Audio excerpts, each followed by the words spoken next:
سورۃ النور۔ اب یہاں 14 وہ جو صورتیں تھیں جو میں نے عرض کیا جو مکیات ہیں مسلسل، ان میں سے ایک سورہ حج کے بارے میں اور ایک سورہ راز کے بارے میں بھی بعض لوگوں کا خیال ہے کہ وہ مدنی ہے، لیکن واقعہ یہ ہے کہ جن کو بھی مکی اور مدنی صورتوں کے مزاج سے واقفیت ہو گئی ہے، جس کو پہچانتے ہیں وہ جانتے ہیں کہ یہ سارا سلسلہ جو ہے مکیات کا ہے اور ان میں کوئی مدنی صورت نہیں ہے۔ کہیں کہیں کسی مدنی آیت کا شامل ہو جانا یہ بالکل علیحدہ بات ہے، لیکن یہ کہ اب ان 14 صورتوں کے بعد اب یہ ہے واحد صورت مدنی ہے اور یہ سورۃ النور ہے۔ یہ سن 6 کے آس پاس نازل ہوئی ہے، سن 6 ہجری، اور اس میں ایک بہت اہم واقعہ جو آیا ہے وہ حضرت عائشہ صدیقہ رضی اللہ تعالی عنہا پر جو تہمت لگائی تھی منافقین نے، اور اس میں سب سے بڑا رول تو تھا رئیس المنافقین عبداللہ ابن ابی کا، لیکن یہ کہ اور دوسرے منافقین بھی اور ان کے ساتھ ہی کچھ سادہ لوح مسلمان بھی اس فتنے میں کہیں شریک ہو گئے تھے، متاثر ہو گئے تھے، اور یہ کافی یوں سمجھیے کہ خود حضور صلی اللہ علیہ وسلم کے لیے بھی اور حضرت عائشہ صدیقہ کے لیے تو بہت ہی زیادہ تکلیف کا اور کرب کا یہ دور رہا ہے۔ بسم اللہ الرحمن الرحیم، سورۃ انزلناها وفرضناها وانزلنا فیہا آیات بینات لعلکم تذکرون۔ یہ ایک سورت ہے، یہ انداز کسی اور سورت کا نہیں ہے، اس انداز میں اس کا آغاز، اور سورۃن نکرہ کو اگر تفخیم کے لیے مانا جائے تو یہ ایک عظیم سورت ہے جو ہم نے نازل کی ہے اور ہم نے اس کو لازم کیا ہے تم پر، فرض کیا ہے تم پر۔ وانزلنا فیہا آیات بینات، اس میں ہم نے اتنی بڑی روشن آیات نازل کی ہیں لعلکم تذکرون، تاکہ تم یاد رکھو، تاکہ تم نصیحت اخذ کرو۔ اس سورہ مبارکہ کا جوڑا جو ہے وہ آپ کو 8 مکی صورتوں کے بعد پھر جا کر ملے گا، اور وہ ہے سورہ احزاب۔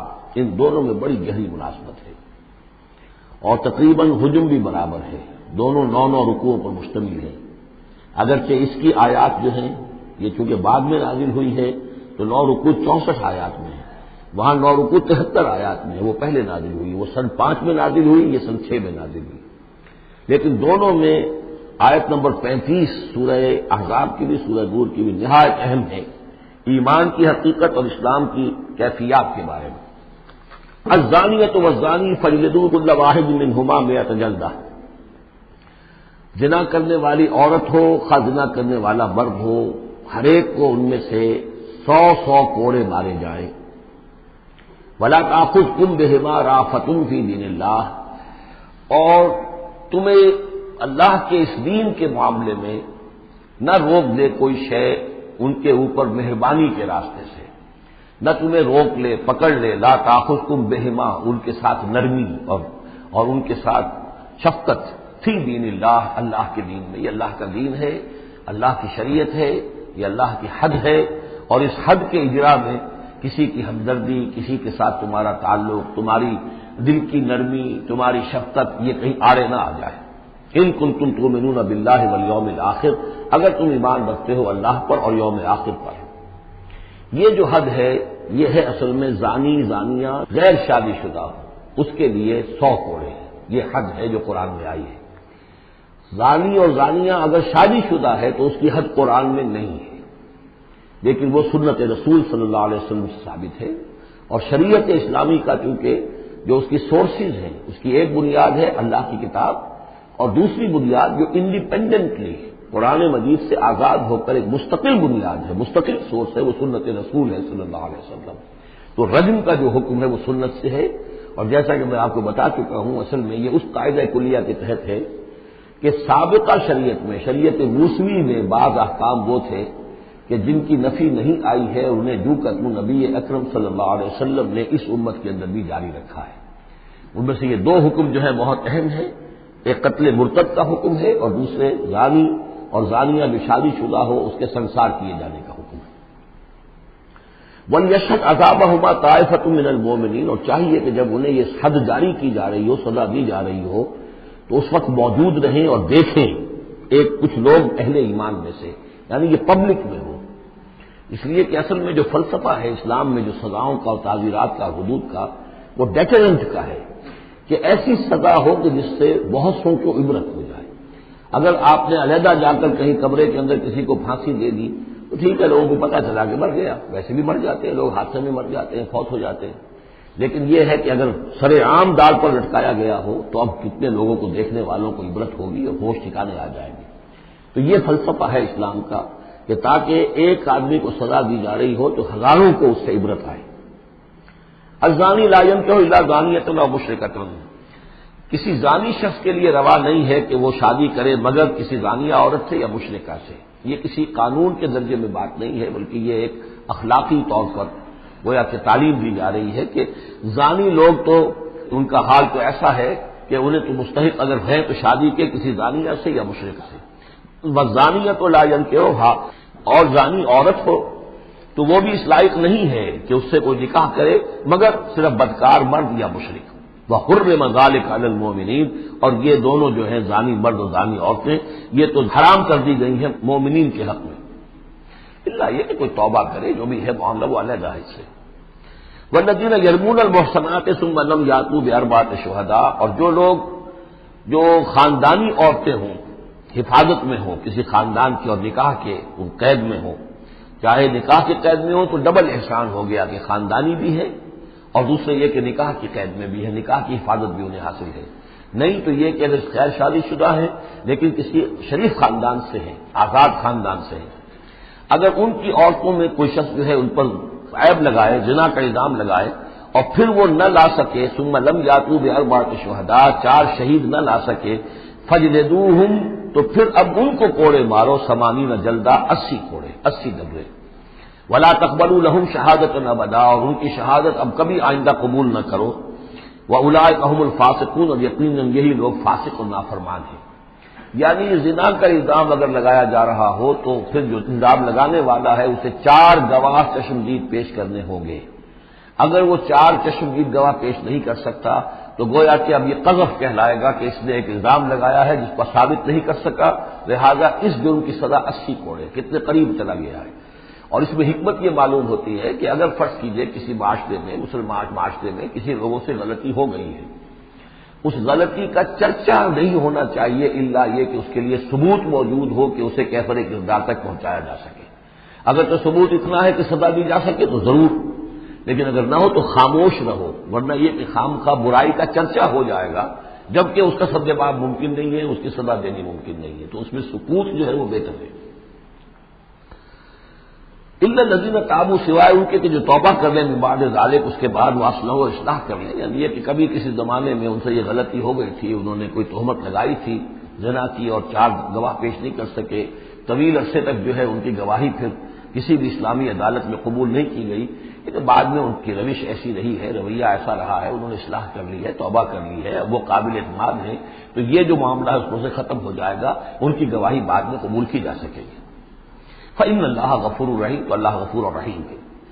والذین یرمون ازواجہم ولم یکن لہم شہداء الا انفسہم، اب ایک خاص معاملہ آ رہا ہے کہ کسی شوہر نے اپنی بیوی کو دیکھا ہو زنا کرتے ہوئے، وہ الزام لگائے کہ میں نے دیکھا ہے اپنی بیوی کو زنا کرتے ہوئے، درحال ہے کہ اس کے پاس 3 اور گواہ نہیں ہیں، لیکن چونکہ یہ معاملہ ہے شوہر اور بیوی کا، اگر کسی اور عورت کا ہوتا تو اس کے اوپر 80 درے لگتے اس کو کہ اس نے الزام لگایا ہے، چاہے چشمدید ہے، چاہے اس نے دیکھا ہے، لیکن 3 گناہ اور نہیں لا سکا، 3 گواہ نہیں لا سکا ہے تو درے لگیں گے 80۔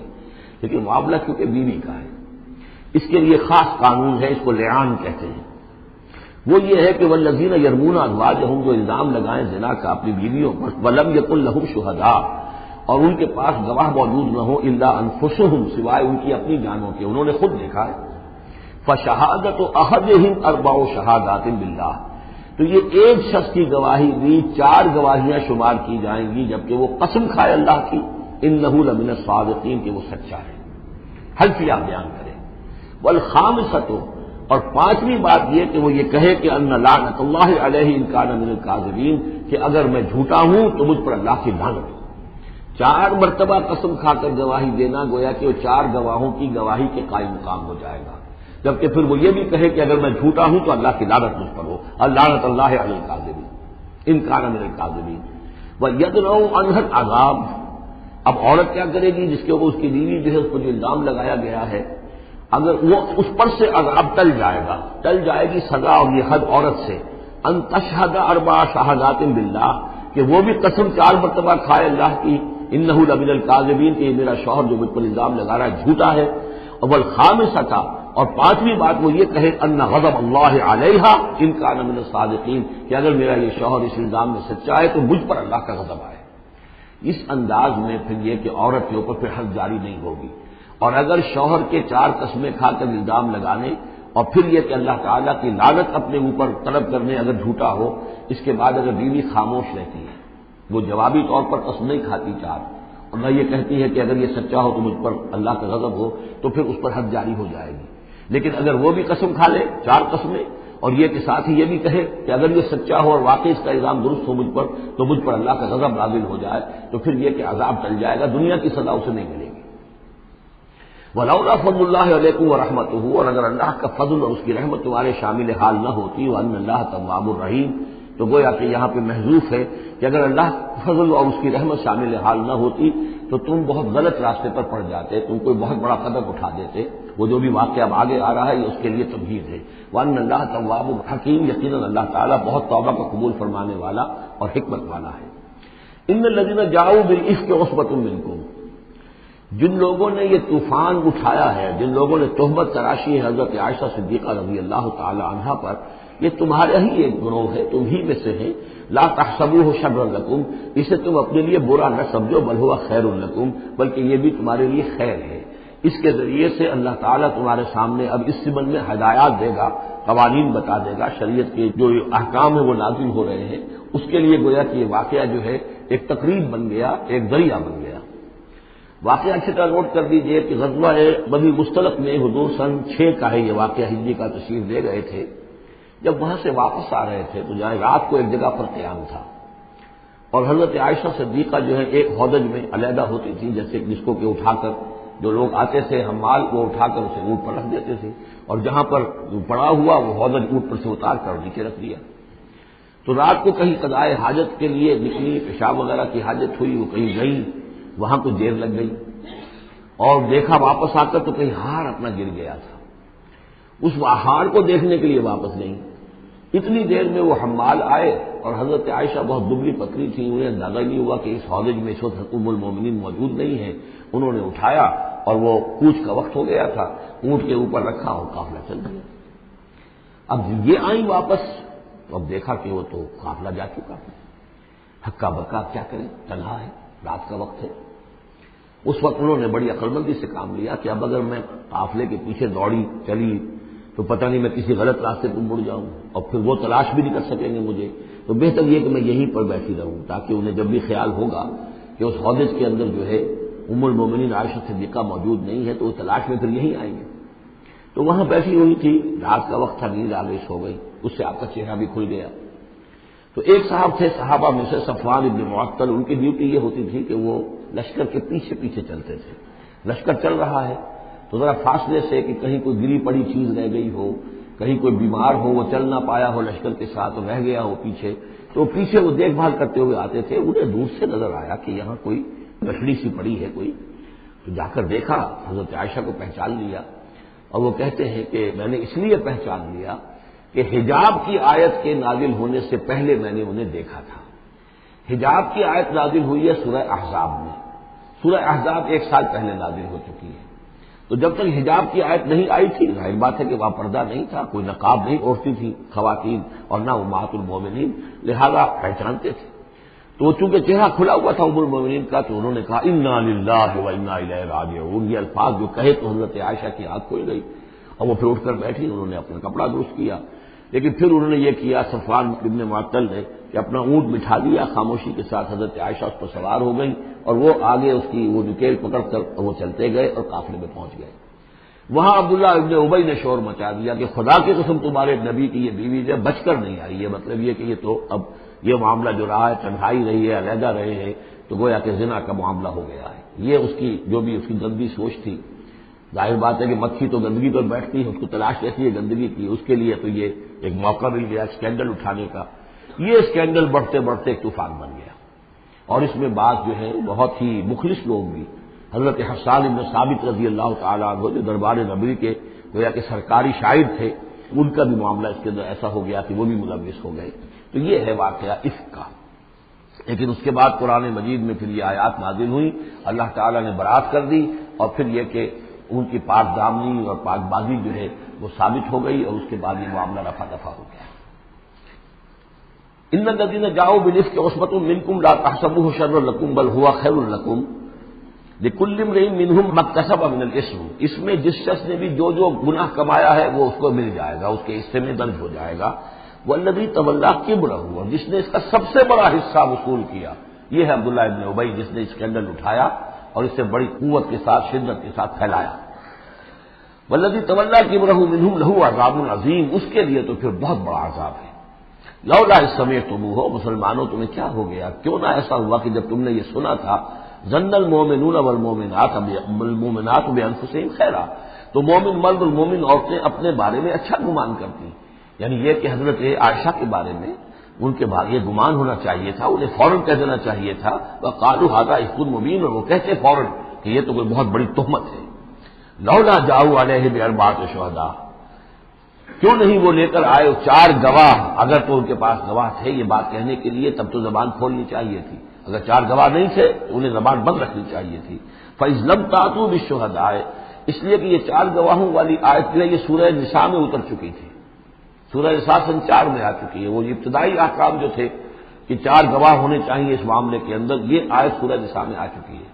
تو فرمایا کہ یہ کیوں نہیں 4 گواہ لے کر آئے، فَإِذْ لَمْ تَأْتُوا بِالشُّهَدَاءِ، اگر وہ 4 گواہ نہیں لا سکے، فَأُولَٰئِکَ عِندَ اللَّهِ هُمُ الْكَاذِبُونَ، تو یقیناً اللہ کے نزدیک اور قانون اسلامی کے نزدیک پھر وہی جھوٹے ہیں۔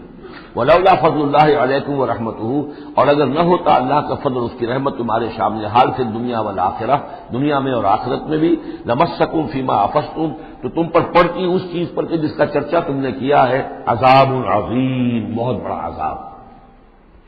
اس طرح قولہ بألسنتکم، یہ اصل میں انسانوں کی ایک عام کمزوری ہوتی ہے، اس طرح کی بات جو ہے بس ادھر سے سنی ادھر بیان کر دی، ادھر سے آگے بیان ہو گئی، جنگل کی آگ کی طرح اس قسم کی خبریں جو ہیں وہ پھیل جاتی ہیں۔ اس طرح قولہ بألسنتکم، جبکہ تم اسے لے رہے تھے اپنی زبانوں سے، یعنی یہ کہ ایک زبان سے دوسری زبان کو، اور زبان سے نکلی اور کوٹھے چڑھی والی جو ایک کہاوت ہمارے ہاں ہے، اس طریقے سے آسانی سے وہ بات پھیلتی چلی گئی۔ وَتَقُولُونَ بِأَفْوَاهِكُمْ، اور تم کہہ رہے تھے اپنے منہوں سے مَا لَيْسَ لَكُمْ بِهِ عِلْم، جس کے لیے تمہارے پاس کوئی علم نہیں تھا، کوئی دلیل نہیں تھی، کوئی بنیاد نہیں تھی، کوئی گواہی نہیں تھی، کوئی معلومات کی کوئی سورسز نہیں تھی۔ وَتَحْسَبُونَهُ هَيِّنًا، اور تم اسے سمجھ گئے تھے کہ بہت ہلکی بات ہے، معمولی سی بات ہے۔ وَهُوَ عِندَ اللَّهِ عَظِيمٌ، جبکہ یہ اللہ کے نزدیک بہت بڑی بات ہے۔ کسی پر بھی، کسی مسلمان خاتون پر بھی اس طرح کی تہمت لگا دینا بہت بڑی بات ہے، خدا یہ کہ بازی بارش بابا ہم بازی کہ ام المومنین عائشہ صدیقہ رضی اللہ تعالی عنہا زوج رسول صلی اللہ علیہ وسلم، اور یہ چیز جو ہے بہت بڑی ہے۔ وَلَوْلَا إِذْ سَمِعْتُمُوهُ قُلْتُم مَّا يَكُونُ لَنَا أَن نَّتَكَلَّمَ بِهَٰذَا، کیوں نہ ایسا ہوا کہ جب تم نے یہ سنا تھا تو تم کہتے کہ ہمارے لیے بالکل جائز نہیں ہے کہ ہم یہ بات زبان سے نکالیں۔ سبحانک، اللہ تو پاک ہے، ھذا بہتان عظیم، یقیناً یہ بہت بڑا بہتان ہے۔ یعظکم اللہ ان تعودوا لمثلہ، اللہ تعالیٰ تمہیں نصیحت کر رہا ہے مبادا تم دوبارہ پھر اس قسم کی کسی معاملے کے اندر اسی طریقے سے اعادہ کرو اور دوبارہ اسی کوئی حرکت کرو، ابداً کبھی بھی، ان کنتم مؤمنین، اگر تم مومن ہو۔ وَيُبَيِّنُ اللَّهُ لَكُمُ الْآيَاتِ، اور اللہ تعالیٰ تمہارے لیے اپنی آیات کو واضح کر رہا ہے، واللہ علیم حکیم، اللہ علیم اور حکیم ہے۔ ان الذین یحبون ان تشیع الفاحشۃ فی الذین آمنوا لہم عذاب علیم، بے شک وہ لوگ جو یہ چاہتے ہیں کہ اہل ایمان میں بے حیائی کا چرچا ہو جائے تو ان لوگوں کے لیے بہت دردناک عذاب ہے۔ ایک تو یہ کہ بے حیائی پھیل جائے، تشیع الفاحشہ شائع ہو جائے، بے حیائی عام ہو جائے، جو لوگ اس کے لیے، اب ظاہر بات ہے کہ آج کل تو کاروبار کے لیے، اپنے اخبار بیچنے کے لیے، اس کی اشاعت بڑھانے کے لیے نئی سے نئی قسم کی رنگین تصویریں شائع کی جا رہی ہیں، یہ سارا کچھ ہو رہا ہے۔ کسی شے کا اشتہار دینا ہو، عورت کی تصویر ساتھ ہوگی، یہ سارا کچھ جو ہو رہا ہے، تو یہ لوگ کون ہیں کہ جو اس بے حیائی کو، بے پردگی کو یہ در حقیقت اس معاشرے میں پھیلا رہے ہیں؟ تو وہ لوگ کہ جو چاہتے ہیں کہ معاشرے کے اندر بے حیائی پھیلے، اور ایک اس کا مفہوم یہ بھی ہے کہ اگر کہیں ایسی کوئی غلط حرکت ہوئی ہے اور اس کا چرچا ہو گیا، یہ آج ہمارے اخبارات کے اندر بہت بڑے پیمانے پر ہو رہا ہے، یہ اسکینڈل شائع کر دیتے ہیں۔ اب وہ بات صحیح بھی ہے یا نہیں، غلط ہے تب بھی، لیکن ایک بات ہے، اس کا چرچا ہو گیا، پوری دنیا کے اندر پہنچ گئی۔ اب ظاہر بات ہے کہ بچے بھی پڑھتے ہیں، بچیاں بھی پڑھتی ہیں، ان کے لیے تو گویا کہ یہ ایک ان کی معلومات کا ایک کھاتہ کھل گیا کہ ایسا بھی ہوتا ہے، جس طریقے سے آج کل ہو رہا ہے معاملہ، اس کے جس طریقے سے اخبارات میں شائع کیا جا رہا ہے، تو اس کی اس اشاعت کے اندر خرابی کا پہلو زیادہ ہے، مضر پہلو زیادہ ہے۔ اگر ہے بھی ایسا معاملہ، اگر تو سزا کے قابل ہے تو گواہی دو اور سزا دلواؤ، اور ایسی سزا ہو کہ جس سے ایک کو سزا ہو اور ہزاروں کو ہوش آ جائے، اور اگر نہیں ہے تو خاموش ہو، اس کے اوپر زبان بولنا بھی جو ہے در حقیقت بہت بڑا جرم ہے۔ ان الذين يحبون ان تشيع الفاحشة في الذين آمنوا لهم عذاب أليم في الدنيا والآخرة، دنیا میں بھی اور آخرت میں بھی۔ واللہ یعلم وانتم لا تعلمون، اللہ جانتا ہے اور تم نہیں جانتے۔ ولولا فضل اللہ علیکم ورحمتہ، اور اگر اللہ کا فضل نہ ہوتا تم پر اور اس کی رحمت نہ ہوتی تو یہ تو طوفان ایسا اٹھا تھا کہ اس کے بڑے دور تک نتائج نکل سکتے تھے، یہ محذوف ہے۔ وان اللہ رؤوف الرحیم، تو اللہ بہت رؤوف ہے اور رحیم ہے۔ یا ایھا الذین آمنوا لا تتبعوا خطوات الشیطان، اہل ایمان شیطان کے نقش قدم کی پیروی نہ کرو۔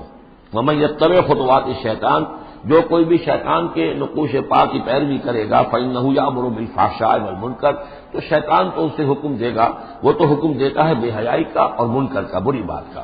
ولولا فضل اللہ علیکم ورحمتہ، اور اگر نہ ہوتا اللہ کا فضل اور اس کی رحمت تمہاری شامل حال، ما زکا منکم من احد ابدا، تم میں سے کوئی ایک انسان بھی کبھی پاک نہ ہو سکتا۔ اللہ تعالیٰ کا فضل ہے، اللہ کی رحمت ہے، ایک شخص سے غلطی ہو جاتی ہے، اللہ پردہ پڑا رہنے دیتا ہے تو اس کے اندر اصلاح کا مادہ پیدا ہو جاتا ہے۔ ایک دفعہ آدمی ننگا ہو جائے تو پھر ڈھیٹ ہو جاتا ہے۔ اس سے یہ کہ اللہ تعالیٰ جو ہے ان چیزوں کے اندر اس کی بڑی حکمت ہے کہ اگر کوئی غلطی ہو گئی ہے فوراً نہیں پکڑتا، وہ اس کو مہلت دیتا ہے، اصلاح کرے۔ ولولا فضل اللہ علیکم ورحمتہ، اگر نہ ہوتا اللہ کا فضل تم پر اور اس کی رحمت، ما زکا منکم من احد ابدا، تم میں سے کوئی بھی کبھی نیک اور پارسا نہ بن سکتا اور پاک نہ ہو سکتا۔ ولکن اللہ یزکی من یشاء، بلکہ یہ تو اللہ تعالیٰ ہی پاک کرتا ہے جس کو چاہتا ہے۔ واللہ سمیع علیم، اللہ سمیع علیم ہے۔ ولا یأتل اولو الفضل منکم والسعة ان یؤتوا اولی القربى والمساکین والمہاجرین فی سبیل اللہ، اس آیت کی بھی شان نزول ہے کہ حضرت ابو بکر صدیق رضی اللہ تعالیٰ عنہ کے ایک یا تو بھانجے تھے یا خالہ زاد بھائی تھے، حضرت مصطح۔ یہ حضرت مصطح جو غریب آدمی تھے اور حضرت ابو بکر ان کی مدد کیا کرتے تھے، پیسے سے، مال سے ان کی ضرورت جو ہے پوری کرتے تھے۔ لیکن یہ مصطح بھی اس میں شریک ہو گئے۔ حضرت عائشہ صدیقہ رضی اللہ تعالیٰ عنہ پر جو تہمت کا معاملہ چلا تو حضرت ابو بکر کو جب معلوم ہوا کہ مصطح بھی اس معاملے کے اندر شریک ہے تو پھر غصے میں آ کے ان کا قسم کھا لی کہ میں اب اس کے ساتھ کبھی کوئی بھلائی نہیں کروں گا، اس نے اتنی بڑی غلطی کی ہے اور اس معاملے کے اندر میری بیٹی کا معاملہ ہے اور اس میں اس کو یہ خیال نہیں آیا کہ میں اس کے ساتھ کتنا کچھ احسان کرتا ہوں، اس کے اندر جو ہے وہ خود بھی شریک ہو گیا۔ اس پر اللہ تعالیٰ کی طرف سے گرفت آ رہی ہے کہ نہیں ابو بکر یہ ٹھیک نہیں ہے، جو بھی اس سے غلطی ہوئی، لیکن تم جو نیک کام کر رہے تھے اس کا کیوں قسم کھاتے ہو کہ اس کے اندر تم مدد نہیں کرو گے۔ ولا یأتل اولو الفضل منکم، اور نہ قسم کھائیں جو فضل والے ہیں، درجے والے ہیں تم میں سے، جن میں اللہ نے فضیلت دی ہے، نیکی میں بھی، ایمان میں بھی فضیلت دی ہے، دولت میں بھی فضیلت دی ہے، وسعت، اور جنہیں کشادگی دی ہے، مال کی کشادگی دی ہے، ان یؤتوا اولی القربى، کہ وہ کوئی صلہ رحمی کریں اپنے قرابت داروں کے ساتھ، کچھ دیں مال اور صدقہ و خیرات دیں اپنے قرابت داروں کو، والمساکین والمہاجرین، اور محتاجوں کو اور وطن چھوڑنے والے مہاجرین کو، فی سبیل اللہ، اللہ کی راہ میں۔ تو یہ قسم نہ کھائیں، ولیعفوا ولیصفحوا، انہیں چاہیے کہ معاف کر دیں اور درگزر سے کام لیں۔ الا تحبون ان یغفر اللہ لکم، کیا تم یہ نہیں چاہتے کہ اللہ تمہیں معاف کرے؟ یعنی اے ابو بکر اگر تم یہ چاہتے ہو، تم سے بھی تو کوئی خطا آخر ہو جاتی ہے، اللہ معاف فرماتا ہے، کیا تم نہیں چاہتے کہ اللہ تمہاری خطاؤں سے درگزر کرے؟ الا تحبون ان یغفر اللہ لکم، کیا تم نہیں پسند کرتے اس کو کہ اللہ تمہیں معاف کرے؟ اس پر اس آیت کو سنتے ہی حضرت ابو بکر صدیق کے الفاظ یہ نقل کیے گئے، بلا یا ربنا انا نحب، کیوں نہیں پروردگار، ہم ضرور چاہتے ہیں کہ تو ہمیں معاف فرما دے۔ انہوں نے اپنی قسم کا کفارہ دیا اور اس کے بعد جو بھی وہ کرتے تھے ان کے ساتھ بھلائی اور نیکی اس سلسلے کو جاری کر دیا۔ واللہ غفور رحیم، اور اللہ تعالی غفور ہے اور رحیم ہے۔ ان الذین یرمون المحصنات الغافلات المؤمنات، یقیناً وہ لوگ کہ جو تہمت لگاتے ہیں ان پاک دامن عورتوں پر کہ جو غافل ہیں، جن کو ان چیزوں کا ہوش بھی نہیں ہے، جن کا گمان بھی ادھر نہیں گیا، المومنات اہل ایمان میں سے، لعنوا فی الدنیا، ایسی معصوم اور پاک دامن عورتوں پر جو تہمت لگانے والے ہیں ان پر پھٹکار ہے دنیا میں بھی اور آخرت میں بھی، ولہم عذاب عظیم، اور ان کے لیے بہت بڑا عذاب ہے۔ یوم تشہد علیہم السنتہم وایدیہم، جس دن کے ان کے خلاف گواہی دیں گے، تشہد علیہم، علی کو نوٹ کر لیجیے، جس دن کے ان کے خلاف گواہی دیں گے، السنتہم ان کی اپنی زبانیں گواہی دیں گی، وایدیہم ان کے اپنے ہاتھ گواہی دیں گے، وارجلہم ان کے پاؤں گواہی دیں گے، بما کانوا یعملون، اب جو کچھ عمل وہ کر رہے تھے۔ یہ ہاتھ ہمارے پاس اللہ کی امانت ہے، میں اس سے غلط کام کر رہا ہوں تو یہ انڈر پروٹیسٹ میرا حکم تو مان رہا ہے، اس لیے کہ اللہ تعالیٰ نے مجھے میرے حوالے سے کیا ہوا ہے، لیکن اس کے اندر پروٹیسٹ ہے، قیامت کے دن یہی میرے خلاف مقدمہ کرے گا، پروردگار تو نے مجھے اس کے حوالے کیا تھا اور یہ مجھ سے میرے ذریعے سے غلط کام کرتا رہا۔ یہ پاؤں جو ہے ہمارے خلاف گواہی دیں گے کہ پروردگار ہم اس کے تابع تھے، اس کے حکم کے مطابق چل رہے تھے، یہ بدبخت ہمیں چوری کرنے کے لیے جاتا تھا تو اس کے لیے استعمال کرتا تھا، یا کوئی اور برا کام کرنے کے لیے ہمیں استعمال کرتا تھا۔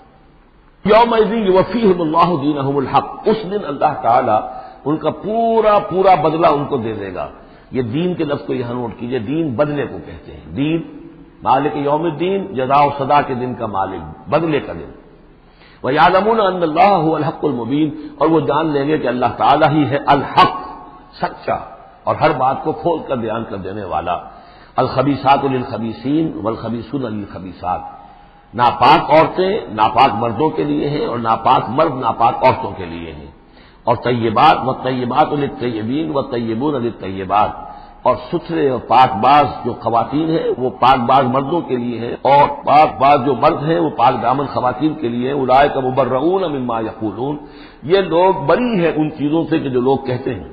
لہم مغفرۃ ورزق کریم، ان کے لیے مغفرت ہے اور رزق کریم ہے۔ یہ دونوں آیات جو ہیں در حقیقت اخلاقی تعلیم کی نوعیت کی ہیں کہ اتنی اخلاقی حس معاشرے کے اندر رہے کہ جو جس کے ساتھ کوئی بدنامی کا معاملہ ہو جائے پھر وہ خود محسوس کرے کہ میں آئسولیٹ ہو کر رہ گیا ہوں یا رہ گئی ہوں اس معاشرے کے اندر، یہ معاشرے کے اندر یہ عام روش پیدا ہو جائے۔ جیسے کہ پہلے آیا تھا وہ اس کے اندر بھی یہی بات تھی کہ زانی نکاح نہ کرے مگر کسی زانیہ سے یا کسی مشرکہ سے، وہ اس لائق نہیں ہے کہ اس کے نکاح میں کوئی مسلمان خاتون آئے پاک دامن اور عفت والی۔ اس طرح زانیہ جو ہے اس سے کوئی نکاح نہ کرے سوائے مشرک کے، یہ قانونی چیزیں نہیں ہیں، جیسا کہ میں نے عرض کیا یہ اخلاقی، تاکہ ایک نفرت پیدا ہو زنا سے، بدکاری سے۔ اسی طریقے سے معاشرے کے اندر ایک عام فضا، ایک حس ایسی پیدا ہو جائے کہ جس میں جو لوگ بھی ایسی گراوٹوں میں مبتلا ہوں وہ خود اپنی آنکھوں میں ذلیل ہو کر رہ جائیں۔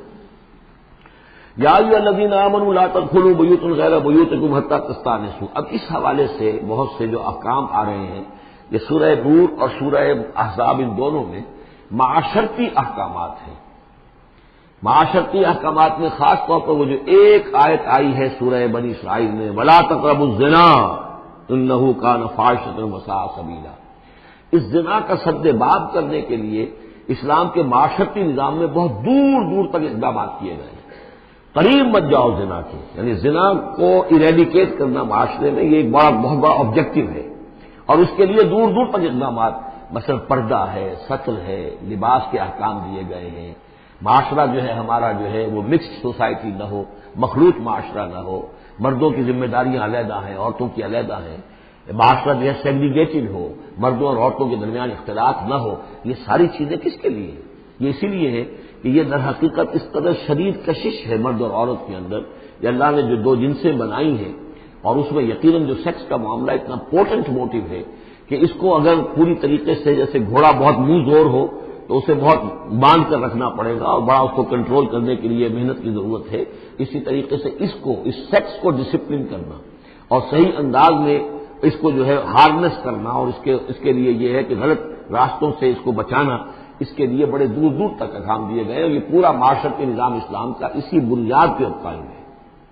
اب اسی میں سے مثلاً یہ گھر کی پرائیویسی بھی ہے، ایک گھر ہے، گھر میں ایک شوہر ہے، اس کی بیوی ہے، اب آپ فوراً چلے گئے سیدھے گھر کے اندر، نہیں، اے اہل ایمان مت داخل ہوا کرو گھروں میں اپنے گھروں کے سوا، حتیٰ تستانسوا، یہاں تک کہ بول چال کر لو، اجازت لے لو، وتسلموا علی اہلہا، اور اذن لینے کی اس وقت جو ہوتی تھی شکل وہ یہی کہ جا کر دروازے پر کہو السلام علیکم، معلوم ہوا کہ کوئی صاحب ہیں کہ جو آئے ہیں ملنا چاہتے ہیں اور اندر آنا چاہتے ہیں۔ اب اس کے بعد یہ کہ وہ اپنی آئیڈینٹی دیں اور پھر ان کو آنے کی اجازت دی جائے، یہ نہیں کہ بے گھر چلے جا رہے ہیں۔ ذالکم خیر لکم لعلکم تذکرون، یہی تمہارے لیے بہتر ہے تاکہ تم نصیحت حاصل کرو۔ فإن لم تجدوا فیہا احدا فلا تدخلوها، اگر اس گھر میں کوئی نہ ہو تو پھر اس میں داخل مت ہو، حتی یؤذن لکم، یہاں تک کہ تمہیں اجازت دی جائے، جو گھر کا مالک ہے وہ اگر اجازت دے کہ ہاں میرا گھر اس وقت خالی ہے تم اس میں جا سکتے ہو، ورنہ یہ کہ خالی گھر کے اندر جہاں کوئی نہیں ہے داخلے کی اجازت نہیں ہے۔ وَإِن قِيلَ لَكُمْ، اور اگر کہا جائے تم سے ارجعوا، چلے جاؤ، لوٹ جاؤ، اس وقت میں ملنے کے لیے تیار نہیں ہوں یا میں اپنی کسی مشغولیت میں ہوں، فارجعوا، تو لوٹ جاؤ۔ اب دیکھیے یہ آداب ہیں۔ ہمارے ہاں یہ ہے کہ آپ پہنچ گئے، نہ ٹائم لیا ہوا ہے، نہ پہلے سے طے ہے، آپ سمجھتے ہیں کہ مجھے ریسیو کرنا اس کا فرض ہے، کیوں نہیں ملا؟ اس نے انکار کر دیا تو اس کا مطلب یہ کہ بڑا متکبر ہے اور بہت یہ جو ہے شخص جو ہے، یہ نہیں۔ اگر تو آپ وقت طے کر کے گئے ہیں تو اس کا فرض ہے کہ وہ آپ کو ریسیو کرے اور آپ کو وقت دے، لیکن اگر آپ اچانک چلے گئے ہیں تو آپ کو اس کی پرائیویسی پر آپ جو ہے حملہ آور نہیں ہو سکتے۔ وہ اپنے کس کام میں ہے، کس مشغولیت میں ہے، اس کی کیا اہمیت ہے، آپ تو اس کو نہیں جانتے۔ اگر وہ گھر والا کہہ دیتا ارجعوا وَإِن قِيلَ لَكُمْ ارْجِعُوا فَارْجِعُوا، تو لوٹ جاؤ، ہوا اذکیٰ لکم، یہی تمہارے لیے زیادہ پاک ہے، پاک بازی کا معاملہ، واللہ بما تعملون علیم، اور جو کچھ تم کر رہے ہو اللہ اس سے واقف ہے۔ لیس علیکم جناح ان تدخلوا بیوتا غیر مسکونۃ، اس میں کوئی حرج نہیں ہے کہ تم داخل ہو جایا کرو ایسے گھروں میں کہ جن میں سکونت نہیں ہے، جس میں کوئی لوگ رہتے نہیں ہیں، ریزیڈینشل نہیں ہے۔ اب گوڈاؤنز ہیں، اب ایسا تو نہیں کہ گوڈاؤنز میں آپ نہیں جا سکتے، سامان پڑا ہوا گودام ہے، آپ جا سکتے۔ فیہا متاع لکم، اس میں تمہارا سامان ہے، تو یہ وہی گودام والی بات ہو گئی۔ واللہ یعلم ما تبدون وما تکتمون، اور اللہ جانتا ہے جو تم ظاہر کرتے ہو، جو کچھ تم چھپاتے ہو۔ یعنی قانون کی اصل روح کو دیکھنا چاہیے کہ یہ جو روکا جا رہا ہے کہ گھروں میں داخل نہ ہو، تو یہ اصل میں جو پرائیویسی ہے گھر کی اور فیملی کی، اصل میں اس کو ملحوظ خاطر رکھا جا رہا ہے، نہ یہ کہ آپ کہیں کہ صاحب ہم گودام میں بھی داخل نہیں ہو سکتے جب تک یہ پرمیشن جو لکھی ہوئی ہے وہ ہمیں مل نہ جائے۔ قل للمؤمنین یغضوا من ابصارہم، اہل ایمان سے یہ کہیے اے نبی کہ وہ اپنی نگاہوں کو ذرا نیچا رکھا کریں، وَيَحْفَظُوا فُرُوجَهُمْ، اور اپنی شرمگاہوں کی حفاظت کریں۔ ذَلِكَ أَزْكَىٰ لَهُمْ، یہی ان کے لیے زیادہ پاکیزہ ہے اور زیادہ بہتر ہے۔ ان اللہ خبیر بما یصنعون، یقیناً اللہ تعالیٰ باخبر ہے اس سے کہ جو وہ کر رہے ہیں۔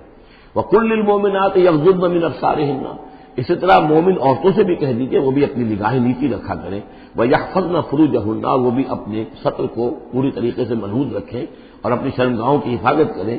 وَلَا يُبْدِينَ زِينَتَهُنَّ، اور انہیں نہیں چاہیے کہ وہ اپنی زینت اور سنگھار کو ظاہر کریں، الا ما ظہر منہا، سوائے اس کے کہ جو از خود ظاہر ہو جائے۔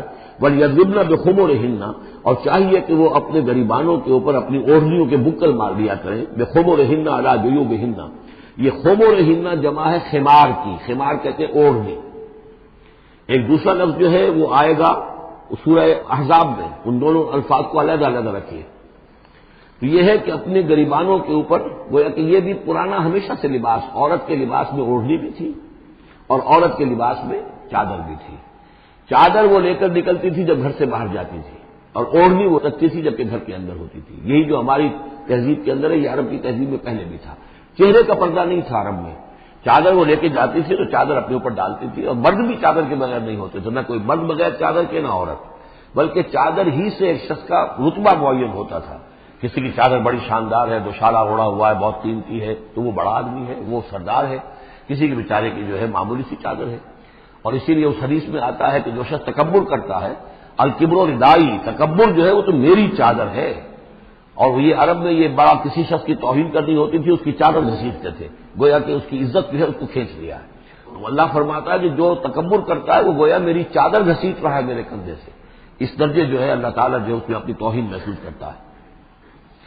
تو وہ اپنی ان اوڑھنیوں کے بکل مار لیا کریں اپنے گریبانوں پر، یعنی یہ کہ یہ عورت کے لیے اس کی زینت کا ایک بہت بڑا حصہ ہے، اس کی جو بھی چھاتی ہے اس کے لیے ایک اضافی کرتا اس نے پہنا ہوا ہے، لیکن کرتے کے اوپر مزید جو ہے یہ ایک بکل اس کی اوڑھنی کا ہو۔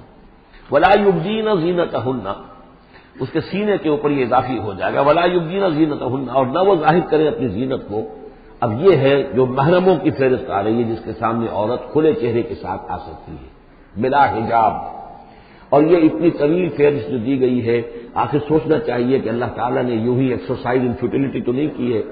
کیا فرق ہے اگر ایک عورت کے چہرے کا پردہ نہیں ہے، وہ باہر نکلتی ہے چادر لے کر، اور یہ کہ کسی اور کے ساتھ اس کا پردہ چہرے کا نہیں ہے، تو پھر یہ پوری فہرست دینے کی ضرورت کیا ہے؟ میرے نزدیک چہرے کا پردہ اسلام کے اندر لازم ہے، اور اس چہرے کے پردے سے مستثنا ہیں یہ لوگ۔ کون لوگ مستثنا ہیں؟ الا لبعولتہن، ان کے شوہر نمبر ایک، او آبائہن، یا ان کے باپ، اور باپ سے مراد باپ، دادا، چچا، یہ سب چلیں گے، او آبائے بعولتہن، یا ان کے شوہروں کے باپ، او ابنائہن، یا ان کے اپنے بیٹے، او ابنائے بعولتہن، یا ان کے شوہروں کے بیٹے، یعنی ان کے شوہروں کی کسی اور بیوی سے اولاد ہے، بیٹے ہیں، تو وہ بھی محرم ہے، وہ نامحرم نہیں ہے۔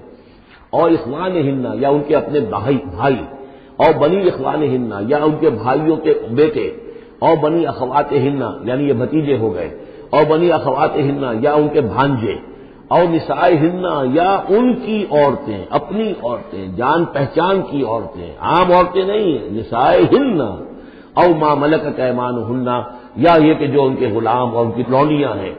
اکثر و بیشتر اہل سنت کے نزدیک یہاں مرد غلام مراد نہیں ہے بلکہ لونڈیاں مراد ہیں۔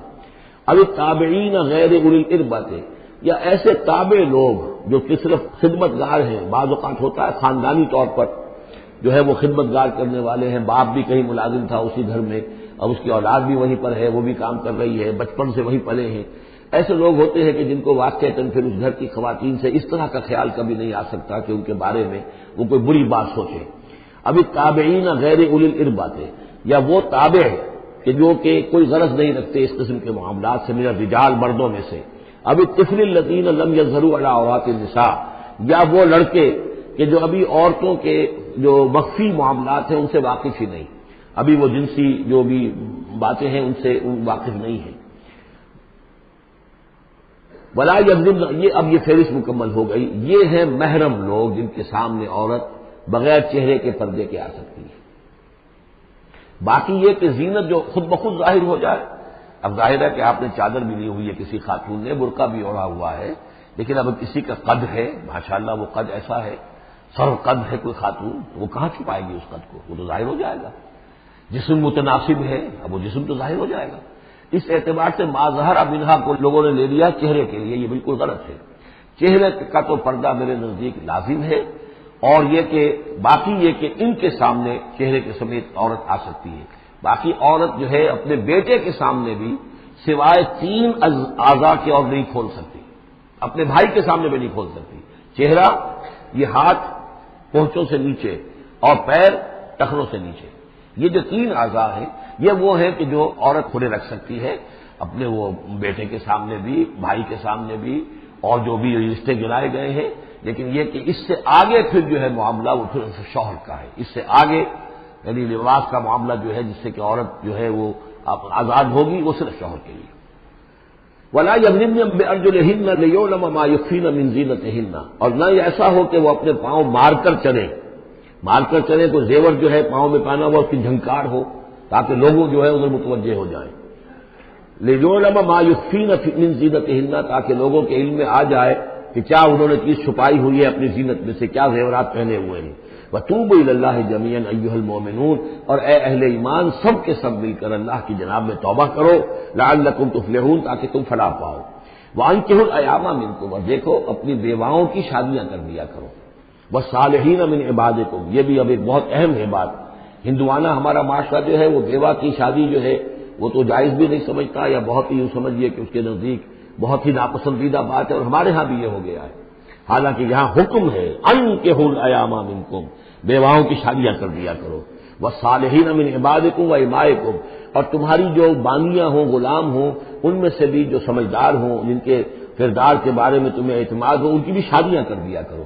ایک کی کنیز ہے، ایک کا غلام ہے، ان کی شادی ہو جائے۔ اب ظاہر بات ہے وہ کنیز جو ہے اپنے آقا کے، اب اس کے ساتھ وہ تمتع نہیں کر سکے گا، اس لیے کہ اس نے اجازت دے دی ہے کہ اس کی کنیز کی شادی ہو گئی ہے کسی غلام کے ساتھ۔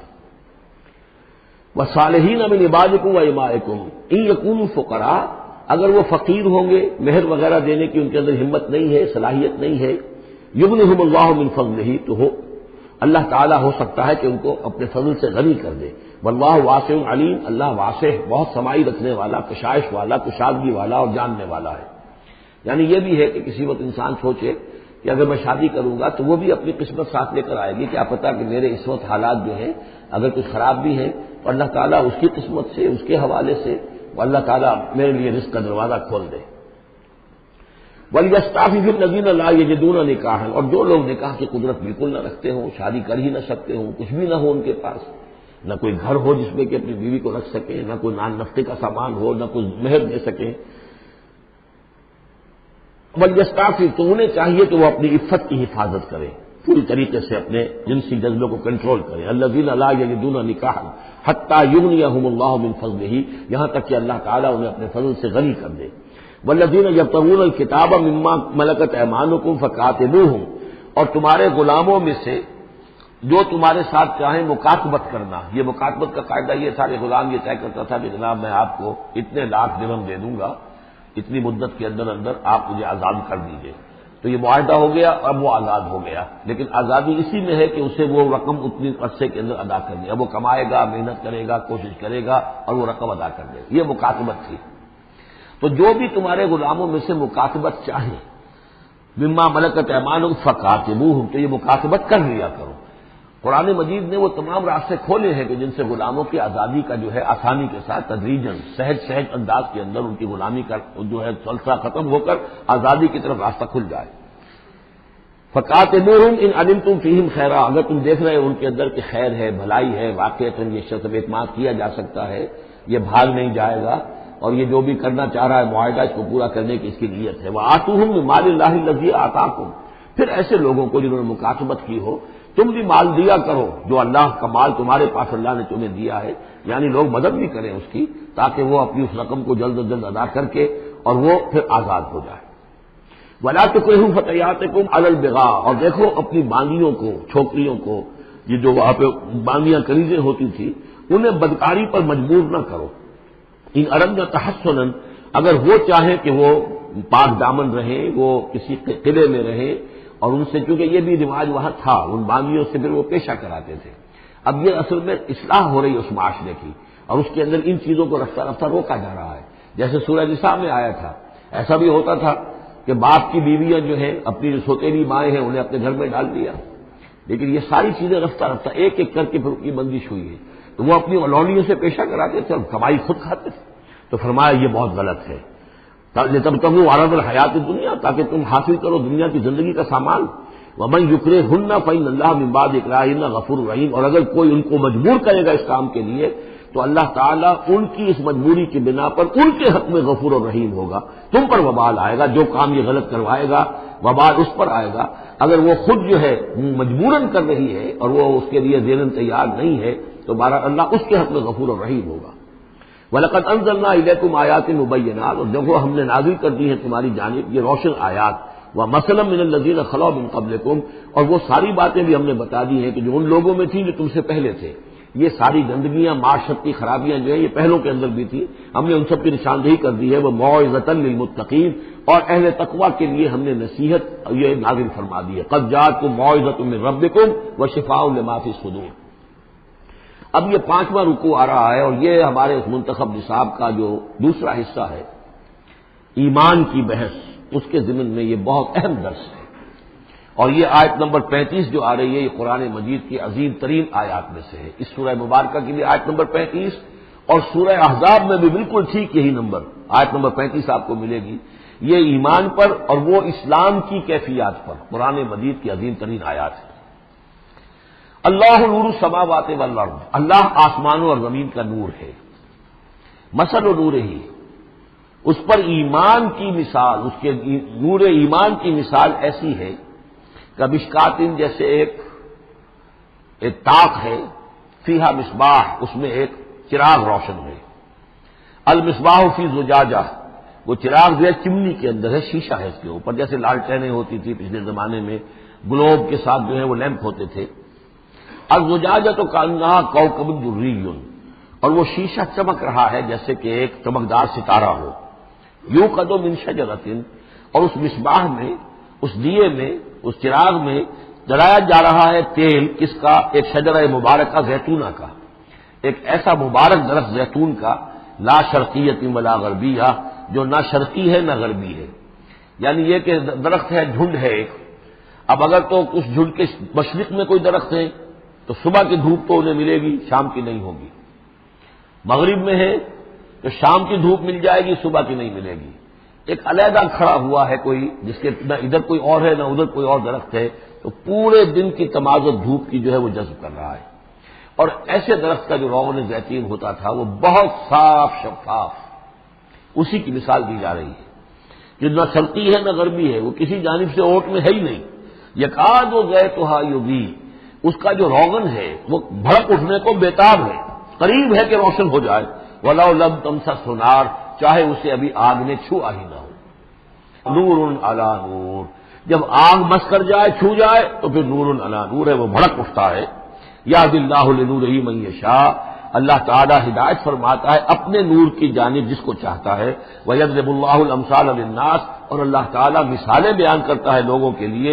وَاللَّهُ بِكُلِّ شَيْءٍ عَلِيمٌ، اور اللہ ہر چیز کا کما حقہ علم رکھتا ہے۔ یہ اصل میں ایمان کے لیے، اس کے اجزاء ترکیبی کے لیے بہترین تمثیل ہے، جس کو میں پہلے بیان کرتا رہا ہوں کہ ایک ہے فطرت، انسانی فطرت۔ اگر فطرت سلیم ہے تو اس کے اندر یہ ایمانی حقائق موجود ہیں، معرفت خداوندی موجود ہے۔ البتہ اس پر کوئی پردے آ گئے ہیں، اس کے اوپر جو ہے کچھ غلاف پڑ گئے ہیں، اور جب آتی ہے وہی وہ اس کو ایکٹیویٹ کرتی ہے۔ آیات الہیہ جو ہیں، آیات قرآنیہ، وہ اندر کے جو ڈورمنٹ اس کی کانشیسنس ہے ایمان کی، اس کو ایکٹیویٹ کر کے شعور پر لے آتی ہے۔ اس کو یوں سمجھے کہ جیسے تیل ہے۔ اب تیل ایک ہے کڑوا تیل، جس سے کہ ہم دیے کبھی جلایا کرتے تھے، اب تو شاید ہی کہیں آپ نے دیکھا ہو دیا کس کو کہتے ہیں، لیکن اس میں وہ کڑوا تیل جو جلتا تھا تو کڑوا تیل خود آگ نہیں پکڑ سکتا، اس میں بتی ڈالنی پڑتی تھی، کوئی کپڑے کی بتی ہے بٹکر، یا یہ کہ وہ روئی کی بتی بنائی ہے، اس بتی کا اس پھر آگ لگاتے تھے تو جل تو رہا ہے تیل، لیکن بواسطہ بتی، براہ راست وہ تیل جلنے کی پوزیشن میں نہیں ہے۔ لیکن ایک تیل ہے پیٹرول، جو کڑوے تیل سے روشنی حاصل کرنے کے لیے جتن کرنے پڑ رہے ہیں آپ کو جلانے کے لیے، اور پیٹرول گویا کہ بیتاب ہے، وہ بھڑک اٹھنے کو بیتاب ہے، ذرا سی چنگاری قریب آئی اور بھڑک گیا۔ اسی طریقے سے انسانوں کی طباع کا فرق ہے۔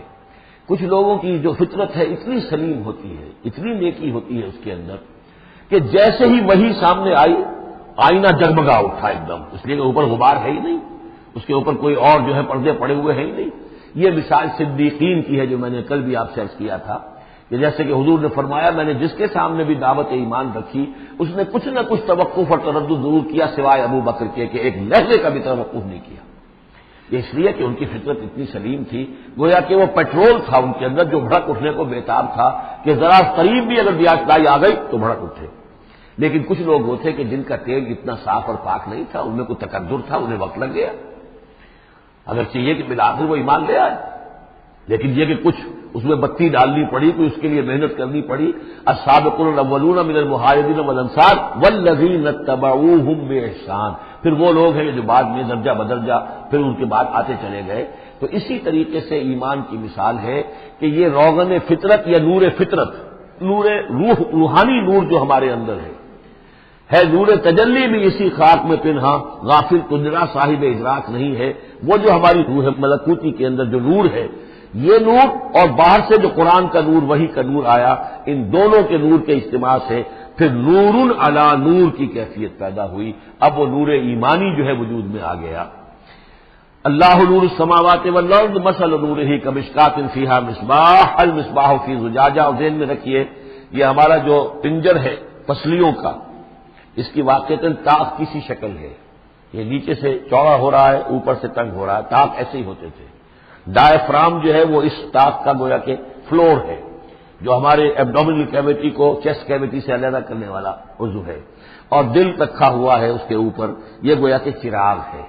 اس دل میں نور ایمان ہوتا ہے، اس دل کے اندر جو ہے وہ اللہ کا نور، اور یہ نور بنا ہے دو چیزوں سے، ایک وہ نور فطرت جو اس کے اندر موجود تھا اس کی روح کے اندر، اور ایک نور وحی۔ ان دونوں کے اجتماع سے نور علی نور، وہ نور جو ہے وہ نور ایمان کی شکل میں اس قلب کے اندر جو ہے وہ جاگزی ہوا اور قلب منور ہو گیا۔ المصباح فی زجاجہ، الزجاجہ کأنہا کوکب دری یوقد من شجرۃ مبارکۃ زیتونۃ لا شرقیۃ ولا غربیہ یکاد زیتها یضیء ولو لم تمسسہ نار نور علی نور یہدی اللہ لنورہ من یشاء۔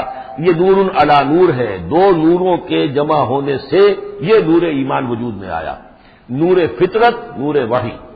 اور اللہ تعالیٰ ہدایت دیتا ہے اپنے نور کی جس کو چاہتا ہے، اور اللہ یہ مثالیں لوگوں کے لیے بیان کرتا ہے۔ باقی اللہ کو تو ہر شے کا کما حقہ علم ہے، مثال کی ضرورت انسانوں کے لیے ہے کہ جو ان لطیف حقائق کو ایسے ہی اور خود نہیں سمجھ سکتے۔ اب جن لوگوں کے دلوں میں یہ نور ایمان پیدا ہو جاتا ہے، ان کی ایک جھلک دکھائی جا رہی ہے کہ ان کی شخصیت، ان کی زندگی کی دلچسپیاں کیا ہوتی ہیں۔ فی بیوت اذن اللہ ان ترفع ویذکر فیہا اسمہ، ان گھروں میں جن کا کہ اللہ نے حکم دیا کہ انہیں بلند کیا جائے، یعنی مساجد، بلند کرنے سے مطلب یہ ہے کہ ان کو نمایاں بنایا جائے، ہر مسلمان آبادی میں معلوم ہو کہ مسجد ایک نمایاں شے ہے. یہ ضروری نہیں کہ اس کی ڈیکوریشن ہو، اس کے اوپر جو ہے خام خواہ تکلفات میں پیسے خرچ کیے جائیں، لیکن یہ کہ ایک تو یہ کہ وہ نمایاں ہونی چاہیے، معلوم ہو کہ اس آبادی کا مرکز یہ ہے. نمبر دو یہ ہے کہ ترفع، اس کو ہر طریقے سے ہر مانوی گندگی سے بھی پاک رکھا جائے. وَيُذْكَرَ فِيهَا اسْمُهُ، اور اس میں اس کا نام لیا جائے. يُسَبِّحُ لَهُ فِيهَا بِالْغُدُوِّ وَالْآصَالِ، یہ جو صاحب ایمان لوگ ہیں جن کے دلوں میں ایمان کی قندیلیں روشن ہیں، یہ تسبیح کرتے ہیں اللہ کی ان گھروں کے اندر صبح کے وقت بھی اور شام کے وقت بھی.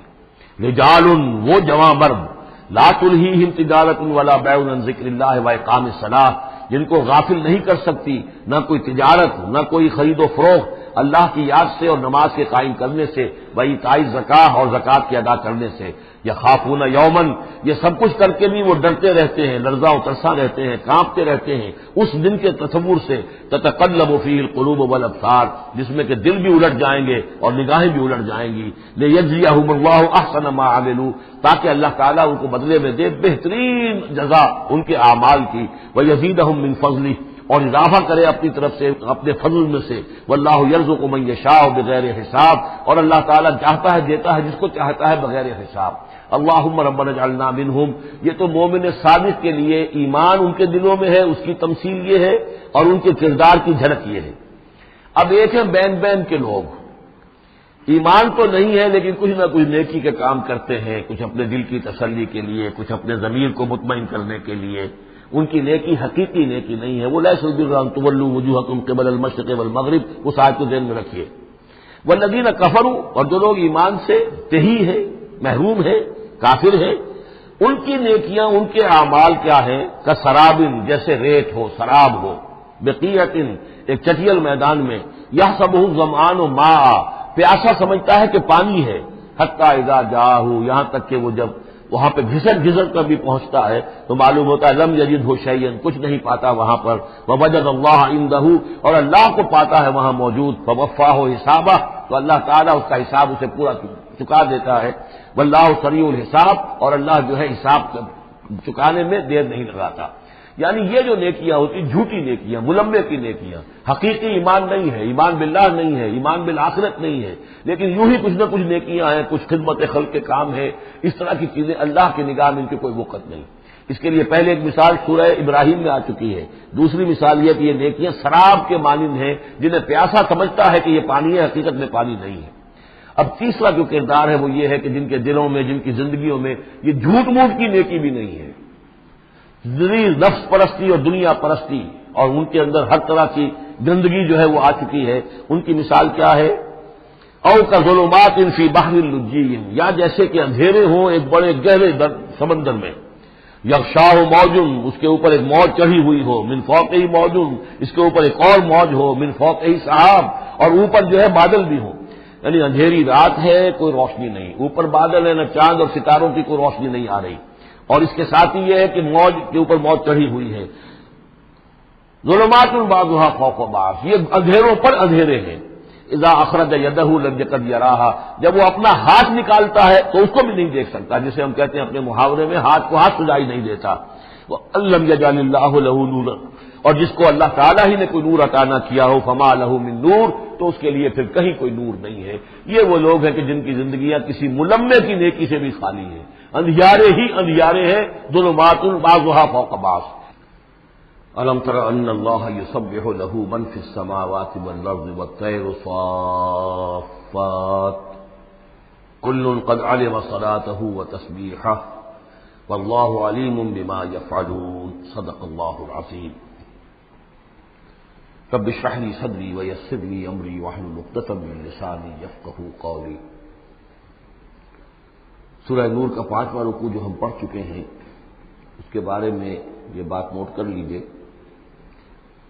کہ جس طرح سورہ بقرہ کے پہلے 2 رکوعوں میں 3 قسم کے انسانوں کی تفصیل بیان ہوئی، وہاں وہ بنیادی طور پر ایک دعوت اور تحریک کے رد عمل میں جو لوگ مختلف شکلیں صورت اختیار کرتے ہیں، جو رد عمل مختلف شکلیں اختیار کرتا ہے، اس کے اعتبار سے ایک وہ جو مومنین صادقین ہیں، وہ ہر سے بعد جب اس دعوت کو قبول کرتے ہیں تو اس کیفیت کے ساتھ کہ اب جو ہو سو ہو.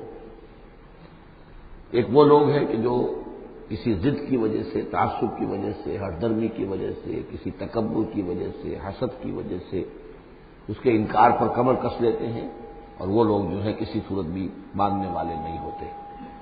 ایک بین کچھ مانتے ہیں کچھ نہیں مانتے، کچھ چلتے ہیں پھر چھٹک کر کھڑے رہ جاتے ہیں، آسانی ہو تو کوئی دو چار قدم چل لیے، کوئی مشکل وقت آیا تو پھر اوندے منہ گر گئے۔ اسی کی ایک تمثیل سورہ حج میں آ چکی ہے، وَمِنَ النَّاسِ مَن يَعْبُدُ اللَّهَ عَلَىٰ حَرْفٍ فَإِنْ أَصَابَهُ خَيْرٌ اطْمَأَنَّ بِهِ وَإِنْ أَصَابَتْهُ فِتْنَةٌ انقلب عَلَىٰ وَجْهِهِ خَسِرَ الدُّنْيَا وَالْآخِرَةَ۔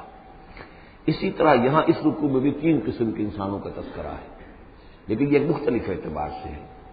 ایک وہ لوگ ہیں کہ جن کے دلوں میں حقیقی ایمان پیدا ہوا، ان کی فطرتیں بھی نیک تھیں، صالح تھیں، سلیم تھیں، اور پھر وہ وہی آسمانی سے بھی صحیح طور پر مستفیض ہوئے، ان کا باطن جگمگا اٹھا اور ان کے دلوں میں نیکی حقیقی معنی میں پیدا ہو گئی، اور اس کے لیے جو ایک نقشہ ہے ان کے سیرت و کردار کا وہ بھی کھینچ دیا گیا۔ ایک وہ لوگ ہیں کہ جن کے اندر سرے سے دنیا پرستی اور دنیا ہی کی شہوات اور خواہشات اور لذات، اس کے سوا کسی شے کا کوئی گزر ہی نہیں، وہ بالکل اس کے برعکس ہے۔ پہلے نور علی نور اور دوسرے ظلمات بعضها فوق بعض۔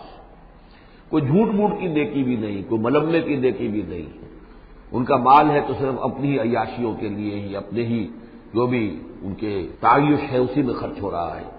لہذا یہ وہ لوگ ہیں کہ وہ ایمان سے بھی محروم اور کسی جھوٹ موٹ کی نیکی سے بھی ان کے ہاں کسی نور کا سرے سے گزر ہی نہیں، ظلمات بعضها فوق بعض۔ اور اس کے لیے تمثیل دی گئی ہے کہ گہرے سمندر کے اندر جو اندھیرا ہوتا ہے، ایبسولوٹ ڈارکنس، کہ رات بھی ہے، اوپر بادل بھی ہے، اور جو ہے موج پر موج چڑھی ہوئی ہے، تو ایبسولوٹ ڈارکنس۔ ایک فرینچ امیر البحر تھا جو اسی آیت کو پڑھ کر ایمان لے آیا تھا، اس کی ساری عمر گزری تھی سمندروں کے اندر، اور وہ جانتا تھا کس قسم کی ڈارکنس ہوتی ہے وہاں۔ اس نے کہا کہ پتہ کیا کہ کیا محمد نے صلی اللہ علیہ وسلم کبھی بحری سفر کیے تھے؟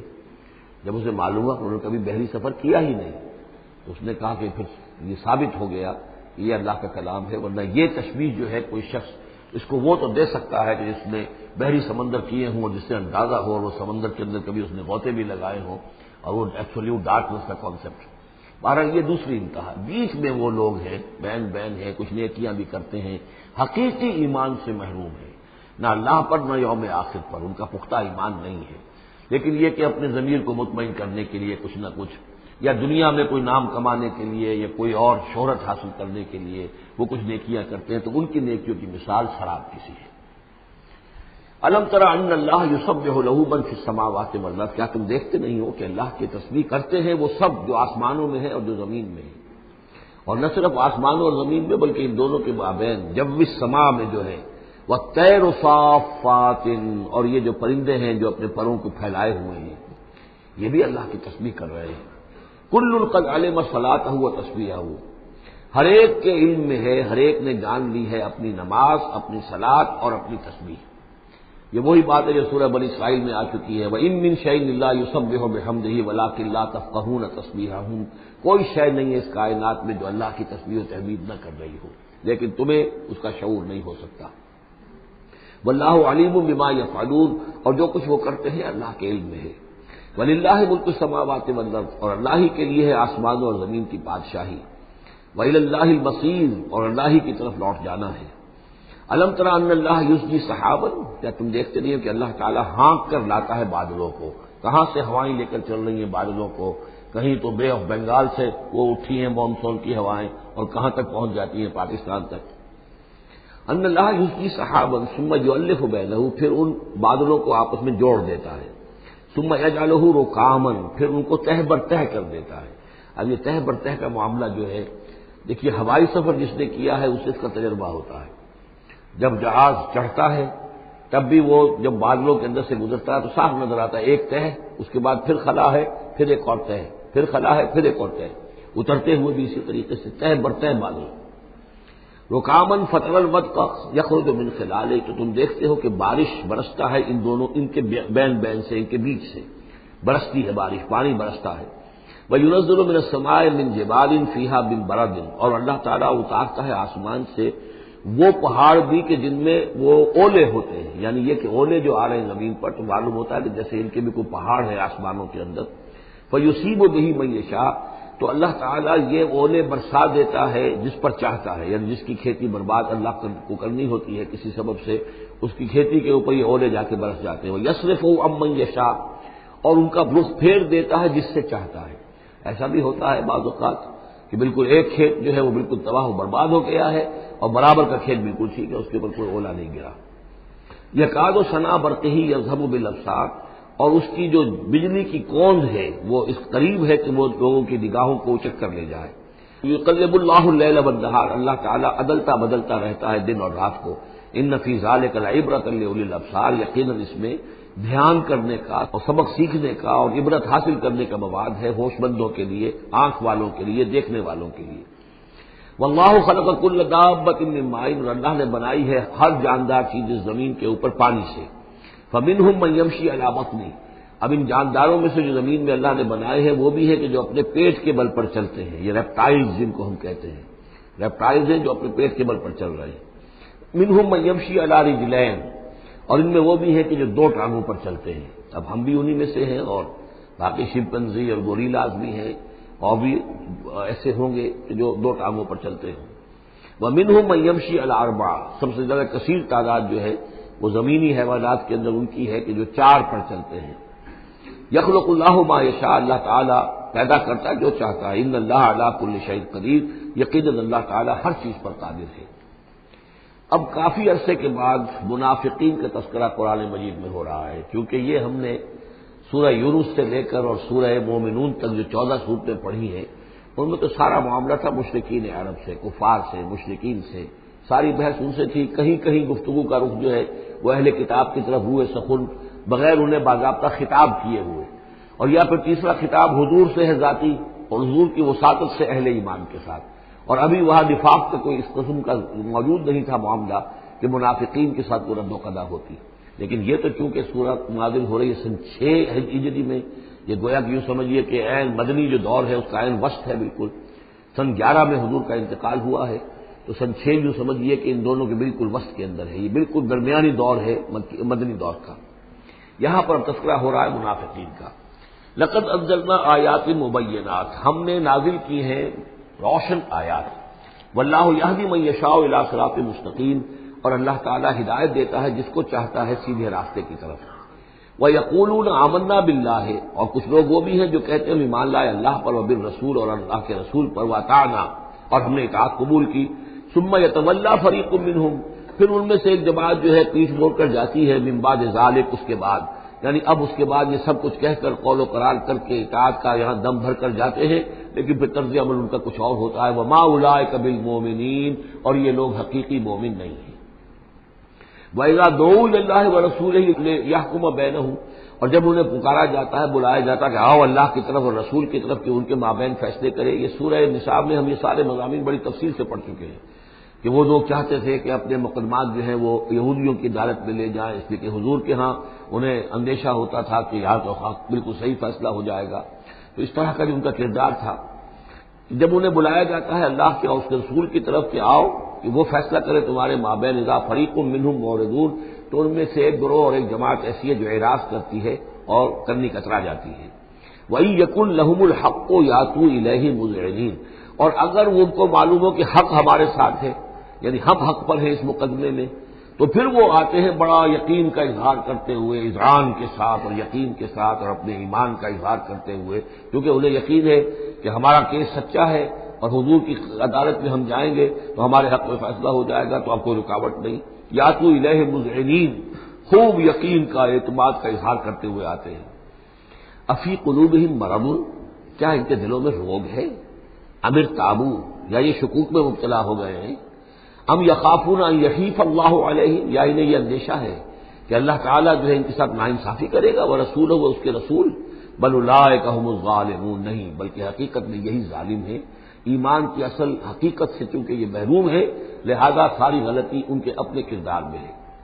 انما کان قول المؤمنین اذا دعوا الی اللہ ورسولہ لیحکم بینہم، جو حقیقی مومن ہوتے ہیں ان کو تو جب بلایا جاتا ہے اللہ کی طرف اور اس کے رسول کی طرف کہ وہ فیصلہ کرے ان کے مابین، تو ان کا قول تو یہی ہوتا ہے ان یقولوا سمعنا واطعنا، کہ وہ کہتے ہیں کہ ہم نے سنا اور ہم نے مانا. ہم حاضر ہیں، جو بھی فیصلہ محمد رسول اللہ کا ہوگا ہم اسے بسر و چشم تسلیم کریں گے۔ انما کان قول المؤمنین اذا دعوا الی اللہ ورسولہ لیحکم بینہم ان یقولوا سمعنا واطعنا واولئک هم المفلحون، اور یقیناً وہی لوگ ہیں جو پھر فلاح پانے والے ہیں۔ ومن یطع اللہ ورسولہ، اور جو اللہ کی اور اس کے رسول کی اطاعت کرتا ہے، ویخشى اللہ ویتقہ، اور اللہ کا خوف بھی رکھتا ہے، اس کا تقوی اختیار کرتا ہے، فاولئک هم الفائزون، تو یقیناً وہی لوگ ہیں کہ جو کامیاب ہونے والے ہیں۔ وَأَقْسَمُوا بِاللَّهِ جَهْدَ أَيْمَانِهِمْ، اور وہ قسمیں کھا کھا کر کہتے ہیں، اللہ تعالیٰ کی قسمیں کھاتے ہیں اپنی امکانی حد تک، لئن امرتہم، اے نبی اگر آپ حکم دیں گے لَيَخْرُجُنَّ، تو وہ لازماً نکل جائیں گے۔ آپ حکم دے دیا میں ہم حاضر ہیں، ویسے میری یہ مجبوری ہے، یہ میری تکلیف ہے، یہ مسئلہ ہے، ویسے آپ حکم دیں گے اگر، تو میں بالکل حاضر ہوں۔ یہ آپ کو اب بھی معلوم ہوگا کہ ہماری جماعتی زندگیوں کے اندر یہ مسئلہ ہوتا ہے کہ کوئی امیر ہے، اس نے ایک بات کہی ہے، کھل کر اس نے کہہ دیا ہے کہ میں یہ چاہتا ہوں کہ معاملہ اس طرح کیا جائے۔ اب کچھ لوگ کرنے کا کراتے ہیں، اچھا جی اگر آپ حکم دیں گے تو میں کروں گا، لیکن یہ کیا بات ہے؟ جب وہ امیر ہے آپ کا، وہ بات کہہ رہا ہے، تو اس کی بات کو آپ حکم کیوں نہیں سمجھ رہے؟ اسی طریقے سے حضور صلی اللہ علیہ وسلم نے جب فرما دیا ہے کہ نکلنا ہے، اب دشمن کے مقابلے کے لیے نکلو، اب آپ چاہتے ہیں پی کال کر کے حضور ایک ایک کی خوشامد کریں کہ آئیے آپ ضرور نکلیے، خدا کے لیے ضرور چلیے، یہ حضور کرنے والے نہیں ہیں۔ وَأَقْسَمُوا بِاللَّهِ جَهْدَ أَيْمَانِهِمْ، اور یہ اللہ کی قسمیں کھا کھا کر کہتے ہیں اپنی امکانی حد تک، لئن امرتہم، اے نبی آپ کا حکم ہوگا تو میں حاضر ہوں، لَيَخْرُجُنَّ، ہم ضرور نکلیں گے۔ قُل لَا تُقْسِمُوا، اے نبی ان سے کہیے تم قسمیں مت کھاؤ، طاعۃ معروفہ، معروف طریقے پر اطاعت اختیار کرو۔ تم نے اعلان کیا ہے کہ تم مجھ پر ایمان لائے ہو، تم نے اعلان کیا ہے کہ تم مجھے اللہ کا رسول سمجھتے ہو، اب جو میں کہہ رہا ہوں اسے قبول کرو، اختیار کرو۔ یہ کیا ہے کہ میں کسی کو ایک ایک کو علیحدہ علیحدہ حکم دوں؟ ان اللہ خبیر بما تعملون، یقیناً جو کچھ تم کر رہے ہو اللہ اسے باخبر ہے۔ قل اطیعوا اللہ واطیعوا الرسول، اے نبی کہہ دیجئے۔ اب دیکھیے نوٹ کر لیجئے، سورہ نساء میں نے تفصیل سے آپ کو بیان کیا تھا کہ منافقین پر تین ہی چیزیں بھاری تھیں۔ نمبر ایک، حضور کی شخصی اطاعت کرنا، نمبر دو، جہاد اور قتال کے لیے نکلنا، نمبر تین، ہجرت۔ تین ایشوز کے اوپر بڑی تفصیل سے وہاں گفتگو ہو چکی ہے۔ یہاں اطاعت رسول کو جو ہے، جو پہلا مضمون تھا سورہ نساء میں، اسی کو زیادہ موقت کیا جا رہا ہے۔ قل اطیعوا اللہ واطیعوا الرسول، کہیے ان سے اطاعت کرو، اللہ کی اطاعت کرو، اس کے رسول کی صلی اللہ علیہ وسلم۔ فإن تولوا، پھر اگر یہ پیٹھ موڑ لے، اگر تم منہ پھیرو گے، اگر منہ موڑ لو گے، فإنما علیہ ما حمل، تو سن لو ہمارے نبی پر ذمہ داری ہے اس کام کی جو ہم نے ان پر ڈالا ہے، وعلیکم ما حملتم، اور تم سے باز پرس ہوگی اس کی جو تمہارے اوپر ڈالا گیا ہے۔ یعنی نبی نے جو ذمہ داری تھی، اللہ کا دین تم تک پہنچایا، اللہ کے احکام پہنچا دیے، ان کا کام جو ہے اس پر ختم ہو گیا۔ اب اطاعت کرنا، اس کی تعمیل کرنا، اس کے حکم پر چلنا، اللہ کے دین کے لیے تن من دھن لگانا، اور یہ سارا کام تمہیں کرنا ہے۔ تو جو ان کی ذمہ داری ہے وہ ادا کریں گے، اور اللہ کے ہاں ان کے بارے میں سوال کر لیا جائے گا، اور جو تمہاری ذمہ داری ہے ظاہر بات ہے کہ اس کے جواب بھی تمہیں کرنے ہیں۔ اس میں یہ بھی ہوتا ہے بسا اوقات کہ کسی شخص کو یہ گمان ہو جائے، ظاہر بات ہے میں نے آپ کو سنایا تھا کہ ایک شخص نے کہہ دیا تھا حضور سے، اے دل یا محمد، اے محمد عدل سے کام لیجیے صلی اللہ علیہ وسلم، بڑی گستاخی کے ساتھ اس نے کہا، گویا کہ الزام لگایا کہ آپ یہ جو صدقات کی جو تقسیم کر رہے ہیں یا مال غنیمت تقسیم کر رہے ہیں، اس میں آپ عدل سے کام نہیں لے رہے۔ تو حضور نے بھی غصے میں جواب دیا تھا کہ انما عدل فرم یا عدل، اگر میں عدل نہیں کروں گا تو کون کرے گا؟ اسی طریقے سے ہو سکتا ہے کسی جماعتی زندگی کے اندر کوئی امیر ہے اور اس سے کوئی شخص یہ محسوس کرے، اس کا ساتھی، کہ مجھ پر زیادتی کی ہے انہوں نے، امیر نے زیادتی کی ہے، کوئی بات نہیں، امیر نے زیادتی کی ہے تو امیر اس کی جواب دہی اللہ کے ہاں کر لے گا، اللہ تعالیٰ کے ہاں جواب دہی ہو جائے گی، اور ہو سکتا ہے اس کے کچھ نیکیاں ہیں وہ تمہارے حساب میں اللہ تعالیٰ درج کر دے، لینا دینا وہاں ہو جائے گا، ڈیبٹ کریڈٹ ہو جائے گا۔ لیکن اس کا مطلب یہ ہو کہ ناراض ہو کر بیٹھ رہا ہو کہ اب اپنی ذمہ داری ادا نہیں ہو رہی، تو پھر تو جواب دہی تمہاری ہو جائے گی اللہ کے ہاں، ایکسپلینیشن کال تمہاری ہو جائے گی کہ ناراض ہو کر بیٹھ رہے ہیں کیونکہ انہوں نے میرے ساتھ یہ کیا ہے، لہذا میں بس اب کام کچھ نہیں کروں گا۔ یہ تو گویا کہ ایک منفی طرز عمل ہے، تمہیں جواب دہی کرنی ہے اپنے فرائض کی، اپنی ذمہ داریوں کی۔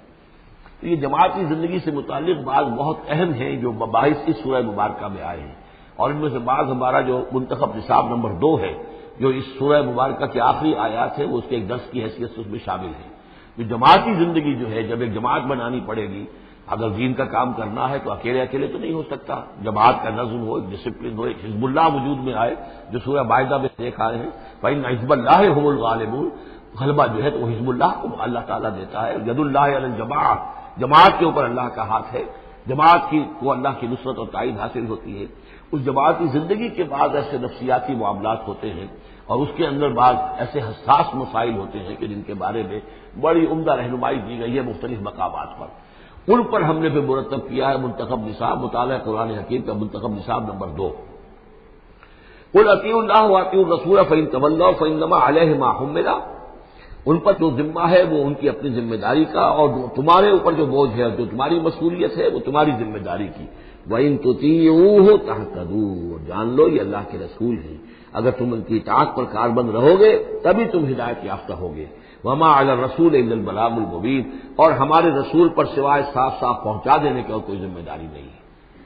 اب جو آیت آ رہی ہے یہ بھی طویل آیات میں سے اور عظیم ترین آیات میں سے آیت استخلاف، یہ خلافت کا جو اللہ تعالیٰ نے وعدہ کیا ہے اس امت سے۔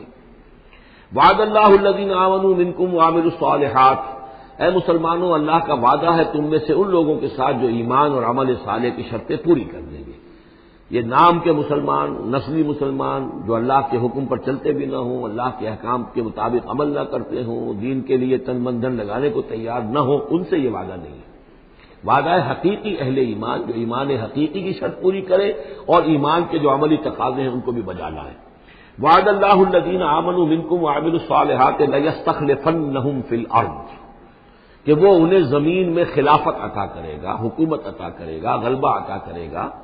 کما استخلف الذین من قبلہم، جیسے کہ اس نے خلافت عطا کی تھی ان کو جو ان سے پہلے تھے، حضرت داؤد کو، حضرت طالوت کو، حضرت سلیمان کو جو خلافت دی گئی، بعد میں بھی مکابی حکومت قائم ہوئی ہے، اس میں بھی خلافت قائم ہوئی، تو یہ خلافت جیسے پہلے ہم نے دی تھی سابقہ امت مسلمہ کو، ایسے ہی اے امت محمد صلی اللہ علیہ وسلم تمہیں بھی خلافت دی جائے گی، بشرطے کہ ایمان اور عمل صالح کی یہ 2 شرطیں تم پوری کرو۔ اب یہ خلافت جو ہے اس کو 3 انداز میں یہاں بیان کیا گیا ہے۔ لَيَسْتَخْلِفَنَّهُمْ فِي الْأَرْضِ، انہیں لازماً خلافت دے گا زمین میں، حکومت دے گا، کما استخلف الذین من قبلہم، جیسے کہ خلافت دی تھی اور حکومت دی تھی ان کو کہ جو ان سے پہلے تھے۔ وَلَيُمَكِّنَنَّ لَهُمْ دِينَهُمُ الَّذِي ارْتَضَىٰ لَهُمْ، اور ان کے اس دین کو زمین میں غلبہ عطا کرے گا، قوت عطا کرے گا، تمکن عطا کرے گا جو اللہ نے ان کے لیے پسند کر لیا ہے۔ ظاہر بات ہے مسلمانوں کی خلافت ہے تو اس کے معنی کیا ہے؟ اللہ کے دین کا غلبہ ہے، وہ تو بات تو ایک ہی ہے، اللہ کا دین غالب، اس کے کیا معنی ہے؟ مسلمانوں کی خلافت۔ تو چیز ایک ہی ہے لیکن یہاں 3 الفاظ لا کر اس کی اہمیت کو نمایاں کیا جا رہا ہے 3 اعتبارات سے۔ ولا یمکنن لهم دینهم الذی ارتضیٰ لهم، اب یہاں دیکھیے وہی لام مفتوح شروع میں فعل مضارع سے اور اس کے بعد یہ نون مشدد، یہ سارے وعدے نہایت تاکیدی وعدے ہیں۔ لا يستخلفنهم في الارض كما استخلف الذين من قبلهم ولا يمكنن لهم دينهم الذي ارتضى لهم، واللہ نے دین کون سا ہے جو پسند کر لیا ہے؟ اليوم اکملت لكم دینکم واتممت علیکم نعمتی ورضیت لكم الاسلام دینا، یہ آیت ہم پڑھ چکے ہیں سورہ مائدہ میں۔ اور تیسری بات ولا يبدلنهم من بعد خوفهم امنا، اللہ تعالیٰ ان کے خوف کی کیفیت جو ہے اس کو بدل دے گا امن کی کیفیت سے۔ ظاہر بات ہے جب تک کہ مسلمان کمزور تھے ان کے لیے خوف تھا، ابھی ادھر سے حملے کا اندیشہ ہے، ابھی ادھر سے حملے کا اندیشہ ہے، اب فلاں قبیلے کی طرف سے خبر آئی ہے کہ وہ فوجی تیاری کر رہا ہے، فوج کشی کرے گا، وہ خوف کی ایک کیفیت تھی جو ہر وقت جاری رہی ہے۔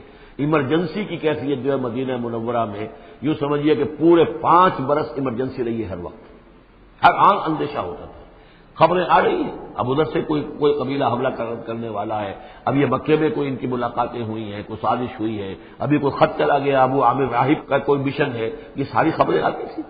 لیکن یہ کہ اب اس کے بعد وہ وقت آ جائے گا کہ ان کا جو خوف کی کیفیت ہے بدل جائے گی امن سے۔ یعبدوننی لا یشرکون بی شیئا، میں یہاں اس کو سمجھتا ہوں مستقبل سے متعلق، جب ایسا ہو جائے گا تو پھر وہ میری بندگی کریں گے کہ اس میں کسی شے کا شرک جو ہے گوارا نہیں کریں گے۔ جب تک اللہ کی حکومت نہیں ہے تو ظاہر بات ہے کسی نہ کوئی شرک تو ہو ہی رہا ہے۔ اب ہم یہاں رہ رہے ہیں، پاکستان میں رہ رہے ہیں، اللہ کا دین تو قائم نہیں ہے، قانون کس کا ہے؟ اللہ کا تو نہیں ہے۔ تو گویا کہ ہم قومی اعتبار سے، اجتماعی اعتبار سے کفر اور شرک میں زندگی بسر کر رہے ہیں۔ ہمارا اپنا کوئی عقیدہ فرض کیجیے ہے بھی ٹھیک، بالکل مشرکانہ اوہام سے ہم نے اپنے آپ کو پاک کر لیا ہے اور توحید فی العقیدہ ہماری بالکل صحیح ہے، لیکن سوال یہ کہ ہم اس ملک کے شہری ہیں، اس ملک کا دستور ہے، اس ملک کے اندر جو ہے اللہ کی حکومت اور اللہ کے قانون کی بالادستی نہیں ہے، تو اس کے کیا معنی؟ ہم بھی اس کے شہری ہونے کی حیثیت سے اس میں ملوث ہیں۔ تو یہ ہے کہ یہ توحید کامل اس وقت ہوگی جب یکون الدین کلہ للہ، جب دین کل کا کل اللہ کے لیے ہو جائے گا۔ عملاً توحید کی تکمیل اس وقت ہوگی، یعبدوننی، میری بندگی کریں گے، لا یشرکون بی شیئا، اور میرے ساتھ کسی شے کو شریک نہیں کریں گے، ومن کفر بعد ذلک فاولئک هم الفاسقون، اور جو اس کے بعد بھی کفر کریں تو پھر وہ تو فاسق ہیں، ناانجار ہیں، سرکش ہیں۔ اس کے بھی دو معنی ہو سکتے ہیں، جب دین کا غلبہ ہو گیا پھر بھی جو کفر کرے وہ تو معلوم ہوا کہ اس کے اندر خیر سرے سے ہے ہی نہیں۔ ایک یہ کہ باطل کا غلبہ ہے، باطل کے غلبے میں کسی بندہ مومن کے لیے ایمان لانا مشکل ہے، ایمان پر قائم رہنا مشکل ہے، اسلام پر عمل کرنا مشکل ہے، لیکن جب دین غالب ہو گیا ہو تو اب تو ظاہر بات ہے کہ اب تو ساری رکاوٹیں دور ہو گئی۔ اب تو یہ شخص کسی کی اپنی فطرت ہی میں کجی آ چکی ہے، کوئی پرورٹڈ نیچر کا شخص ہے، تبھی وہ رہے گا کہ جو اسلام سے دور رہے۔ ومن کفر بعد ذلک فاولئک هم الفاسقون، اور میرے نزدیک اس کا ایک مفہوم یہ بھی ہے کہ ہمارے ان تین پختہ وعدوں کے بعد بھی جو شخص کمر ہمت نہ کس لے اور اس کام کے لیے کھڑا نہ ہو جائے، گویا کہ وہ ہماری بات کا کفر کر رہا ہے، انکار کر رہا ہے، اسے ہمارے ان وعدوں پر یقین نہیں ہے۔ ومن کفر بعد ذلک فاولئک هم الفاسقون، تو وہ تو گویا کہ فاسق ہے اور سرکش ہے اور ناہنجار ہے۔ اس آیت کو ذہن میں رکھیے، اس حدیث کو آج میں چاہتا ہوں کہ اس کا متن بھی آپ کو سنا دوں، جس کی خبر دی ہے محمد رسول اللہ صلی اللہ علیہ وسلم نے۔ تاریخی اعتبار سے تو یہ نوٹ کر لیجئے، یہ سن 6 ہی کے اندر، ابتدائی میں سن 6 کے یہ آیت نازل ہوئی، سن 6 ہی میں صلح حدیبیہ ہو گئی، انا فتحنا لک فتحا مبینا، گویا کہ اس آیت کا جو مصداق ہے وہ ظاہر ہونا شروع ہو گیا۔ سن 7 میں غزوہ خیبر ہوا، اللہ نے بہت بڑا مال غنیمت مسلمانوں کو دیا۔ سن 8 میں مکہ فتح ہو گیا۔ سن 9 میں موپنگ اپ آپریشن ہو گیا، اعلان کر دیا گیا حج کے اندر کہ آئندہ سے یہاں کوئی مشرک نہیں آئے گا، اور اب تمہارے لیے اتنی مہلت ہے، کسی کوئی معاہدہ قائم نہیں رہے گا، جو معاہدے ہیں میعادی ان کی میعاد ختم ہوتے ہی معاہدہ ختم، اور جن کی میعاد کوئی نہیں تھی ان کے لیے ہم 4 مہینے کی میعاد مقرر کر رہے ہیں کہ اس کے بعد کوئی معاہدہ کسی مشرک سے نہیں ہے، جب یہ مدت ختم ہو جائے گی قتل عام شروع ہو جائے گا۔ یہ تو اللہ تعالیٰ کی طرف سے جزیرہ نماء عرب کے اندر دین کی تکمیل ہو گئی، خلافت قائم ہو گئی، اللہ کی حکومت قائم ہو گئی۔ جیسے حضرت داؤد خلیفہ تھے، یہاں حضرت محمد خلیفہ ہے صلی اللہ علیہ وسلم، اس لیے کہ حاکم اب کون ہے؟ حضرت محمد صلی اللہ علیہ وسلم۔ اپنی زندگی میں تو حاکمیت جو بھی ہے آپ کے پاس ہے۔ اس کے بعد خلافت راشدہ میں پھر یہ خلافت کہاں سے کہاں پہنچی وہ آپ کو معلوم ہے، لیکن پھر ریورسل شروع ہو گیا۔ لیکن وہ حدیث میں آپ کو سنا رہا ہوں، حضرت نعمان بن بشیر سے مروی ہے رضی اللہ تعالی عنہ، اور مسند احمد بن حنبل میں یہ روایت ہے کہ حضور نے یہ فرمایا صلی اللہ علیہ وسلم، تکون النبوۃ فیکم ما شاء اللہ ان تکون، مسلمانوں تمہارے مابین نبوت موجود رہے گی جب تک اللہ چاہے گا کہ رہے، یعنی میں موجود رہوں گا بنفس نفیس تمہارے مابین جب تک اللہ چاہے گا۔ ثم یرفع اللہ اذا شاء یرفعها، پھر اللہ تعالیٰ اس کو اٹھا لے گا جب چاہے گا، نبوت کو اٹھا لے گا، یعنی میرا انتقال ہو جائے گا، تو ایک دور جو ہے وہ ختم ہو جائے گا۔ فرمایا ثم تکون خلافتا علی منہاج النبوۃ، پھر خلافت ہوگی نبوت کے نقش قدم پر، نبوت ہی کے طریقے پر، ٹھیک وہی نظام جو محمد عربی صلی اللہ علیہ وسلم نے قائم کیا تھا، بعین ہی، ایک بال کے فرق کے بغیر وہ نظام جو کا تو قائم رہے گا، خلافت علی منہاج النبوۃ۔ فتکون ما شاء اللہ وان تکون، یہ بھی رہے گا جب تک اللہ چاہے گا یہ دور۔ ثم یرفع اللہ اذا شاء یرفع، پھر اس دور کو بھی اللہ اٹھا لے گا جب اللہ چاہے گا۔ ثم تکون ملکن عاضا، پھر ملوکیت کا دور آئے گا، اور وہ کاٹ کھانے والی ملوکیت ہوگی، کاٹ کھانے والی ملوکیت، ظالم ملوکیت، اور یہ بھی رہے گا جب تک اللہ چاہے گا، پھر اللہ اس کو بھی اٹھا لے گا۔ پھر چوتھا دور آئے گا ثم تکون ملکن جبریا، پھر غلامی کی ملوکیت ہوگی، یعنی یہ دور جو ہمارا گزرا ہے کولونیل دور، پہلے یہ کہ ملوک تھے، بادشاہ تھے، چاہے وہ بنو عباس میں تھے یا بنو امیہ میں سے تھے، یا یہ کہ ترک تھے، مسلمان تو تھے، کلمہ گو تو تھے، ان میں کوئی کوئی نہ اچھا بھی ہوتا تھا، بہت اچھے لوگ بھی تھے، برے لوگ بھی تھے، لیکن مسلمان تو تھے، کلمہ گو تو تھے۔ لیکن چوتھا دور آیا کہ کہیں ہم انگریزوں کے غلام ہو گئے، کہیں ہم ولندیزیوں کے غلام ہو گئے، کہیں ہم فرانسیسیوں کے غلام ہو گئے، کولونیل پاورز۔ تو ہماری تو ملکہ معظمہ جو ہے ملکہ وکٹوریہ تھی، 1857 سے تو ہم ان کی رعایا بن گئے تھے، اس سے پہلے تو جو بھی تھی بہرحال ایسٹ انڈیا کمپنی جو تھی، لیکن یہ کہ بعد میں تو ہم براہ راست تاج برطانیہ کے غلام تھے۔ یہ چوتھا دور ہے جو تقریباً یوں سمجھیے کہ ابھی نصف میں پہنچا ہے، اس اعتبار سے کہ اگرچہ براہ راست وہ جو حکومتوں کا جو بساط بچھی ہوئی تھی وہ لپیٹ دی گئی ہے، لیکن ابھی مالیاتی اعتبار سے ریموٹ کنٹرول سے وہی قوتیں ہیں کہ جو آج بھی کنٹرول کر رہی ہیں ہمیں. یہ ریموٹ کنٹرول ہے. ابھی یہ چوتھا دور ختم نہیں ہوا ہے. پہلے یہ براہ راست آکوپیشن اور اپنی حکومتیں اپنی فوجیں لا کر. اب یہ ہے کہ اس کے بغیر بائی پراکسی چاہے ہمارے ہی آدمی بیٹھے ہوئے ہیں لیکن اصل میں سارا جو ہے یہ مالیاتی جو ہے استعمار ہے، ایک نیا عالمی استعمار ہے. لیکن یہ استعمار جو ہے اس طرح کا کولونیل رول نہیں ہے کہ انگریز موجود ہے، ان کی فوج موجود ہے، یا فرانسیسی فوج موجود ہے، یا اطالوی فوج موجود ہے، بلکہ یہ تو IMF اور ورلڈ بینک کا نظام ہے اس کے تحت اور ملٹی نیشنل کمپنیوں کی. لیکن جو خوشخبری کی بات ہے وہ یہ ہے کہ حضور نے فرمایا بالآخر یہ چوتھا دور بھی ختم ہو جائے گا.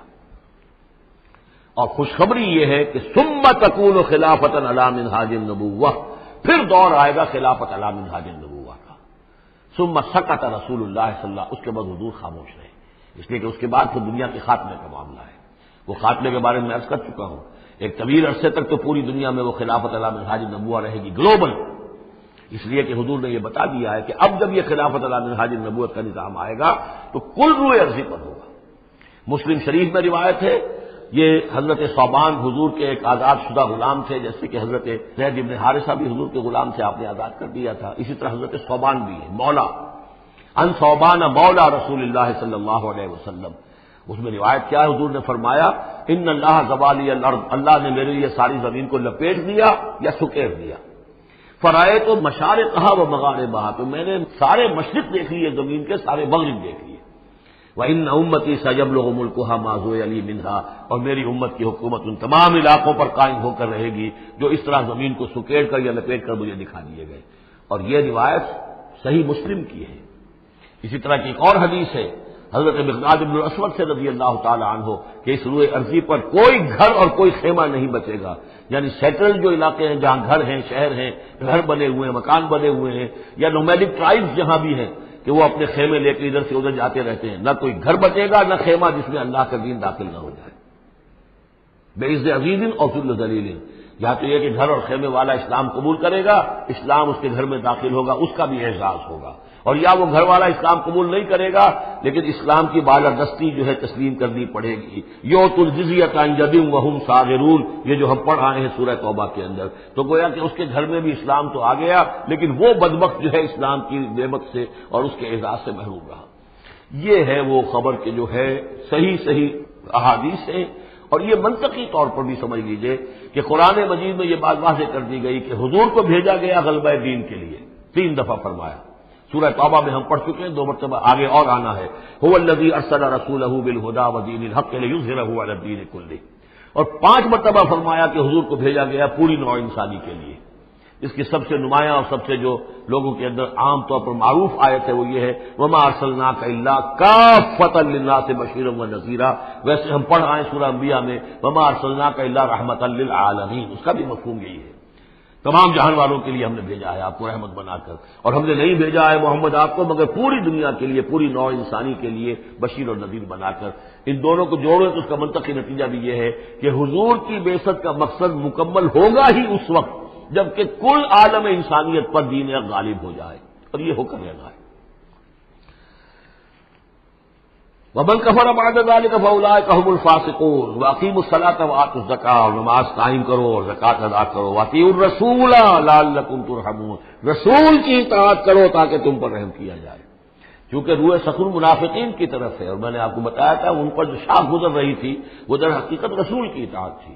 بار بار کہتے تھے یہ اپنے جی سے بات کہہ دیتے ہیں، آیت تو ابھی اتری نہیں، ابھی کوئی آیت تو آئی نہیں، قرآن میں تو ابھی یہ حکم آیا نہیں. یہ معاملہ جو ہے ان کو شاخ گزر رہا تھا حضور کی اطاعت. واقیموا الصلاۃ وآتوا الزکاۃ، اور نماز قائم کرو اور زکات ادا کرو. واطیعوا الرسول لعلکم ترحمون، اور اللہ رسول کی اطاعت کرو تاکہ تم پر رحم کیا جائے. لا تحسبن الذین کفروا معجزین فی الارض، یہ کافر یہ نہ سمجھیں کہ وہ اللہ کو تھکا دیں گے یا ہرا دیں گے اس زمین میں. ومأواہم النار، ان کا ٹھکانہ آگ ہے. ولبئس المصیر، اور بہت برا ٹھکانہ ہے. یا ایھا الذین آمنوا لیستأذنکم الذین ملکت ایمانکم، اب وہی جو سماجی احکام کچھ دیے گئے تھے کہ اذن لیے بغیر تم داخل نہ ہو گھر میں، اور اس طرح کے آداب جو ہیں معاشرتی ان کے ضمن میں مزید احکام آ رہے ہیں. یہ سورہ مبارکہ کی ترتیب یہ ہے، یوں سمجھیے کہ جیسے کوئی انگوٹھی ہو اور بڑا سا ہیرا جو ہے لگا ہوا دونوں طرف جو ہے وہ اس کا پتلے سائڈ سے یا ہار ہے، اور اس کے نیچے جو ہے درمیان میں کوئی بڑا ہیرا ہے دوسری طرف ہوتی ہے. اس کے بالکل وسط میں 5واں رکوع ہے یہ اللہ نور السماوات والارض مثل نورہ کمشکاۃ فیہا مصباح، اور آیت نمبر 35 وہ عظیم کوہ نور ہیرے کے مانند ہے۔ پھر دونوں طرف جو ہے یہ مضامین ہیں، کچھ ادھر ہیں سماجی احکام، کچھ ادھر ہیں سماجی احکام، اور اس طریقے سے یہ بہت خوبصورت ہار کی شکل بن گئی۔ لِیَسْتَأْذِنَكُمُ الَّذِينَ مَلَكَتْ أَيْمَانُكُمْ، چاہیے کہ جو تمہارے غلام ہیں اور باندیاں ہیں وہ بھی اجازت لے کے اندر داخل ہوا کریں۔ وَالَّذِينَ لَمْ يَبْلُغُوا الْحُلُمَ، اور وہ لوگ بھی کہ جو ابھی وہ بالغ نہیں ہوئے ہیں، وہ بچے بھی، مِنْكُمْ ثَلَاثَ مَرَّاتٍ، 3 اوقات دن رات کے ایسے ہیں کہ جن میں خاص طور پر جو پرائیویسی کا اہتمام ہونا چاہیے، اور اس میں یہ کہ کوئی بھی اجازت لیے بغیر بچے بھی نہ جائیں۔ من قبل صلاۃ الفجر، ایک تو فجر کی نماز سے قبل، وحین تضعون ثیابکم من الظہیرۃ، اور جو تم ظہر کے وقت ظہیرہ جس کو کہتے ہیں، اپنے کپڑے ذرا اتار کے سستاتے ہو، قیلولہ کرتے ہو، ہلکے کپڑوں کے اندر انسان لیٹتا ہے۔ ومن بعد صلاۃ العشاء، اور نماز عشاء کے بعد۔ ثلاث عورات لکم، یہ 3 اوقات تمہارے پردے کے اوقات ہیں، یہ تمہاری خاص پرائیویسی کے اوقات ہیں۔ لیس علیکم ولا علیہم جناح بعدہن، ان کے علاوہ عام حالات میں کوئی حرج نہیں ہے، بعدہن کہ وہ یعنی وہی تمہارے ملازم ہیں، تمہارے غلام ہیں یا باندیاں ہیں، یا اسی طریقے سے تمہارے بچے ہیں، طوافون علیکم بعضهم علی بعض، وہ آئیں جائیں گھروں کے اندر، ظاہر بات ہے کہ اس کمرے میں آئے ہیں، اس میں گئے ہیں، اس میں کوئی حرج نہیں ہے کہ وہ آئیں جائیں اور پھریں۔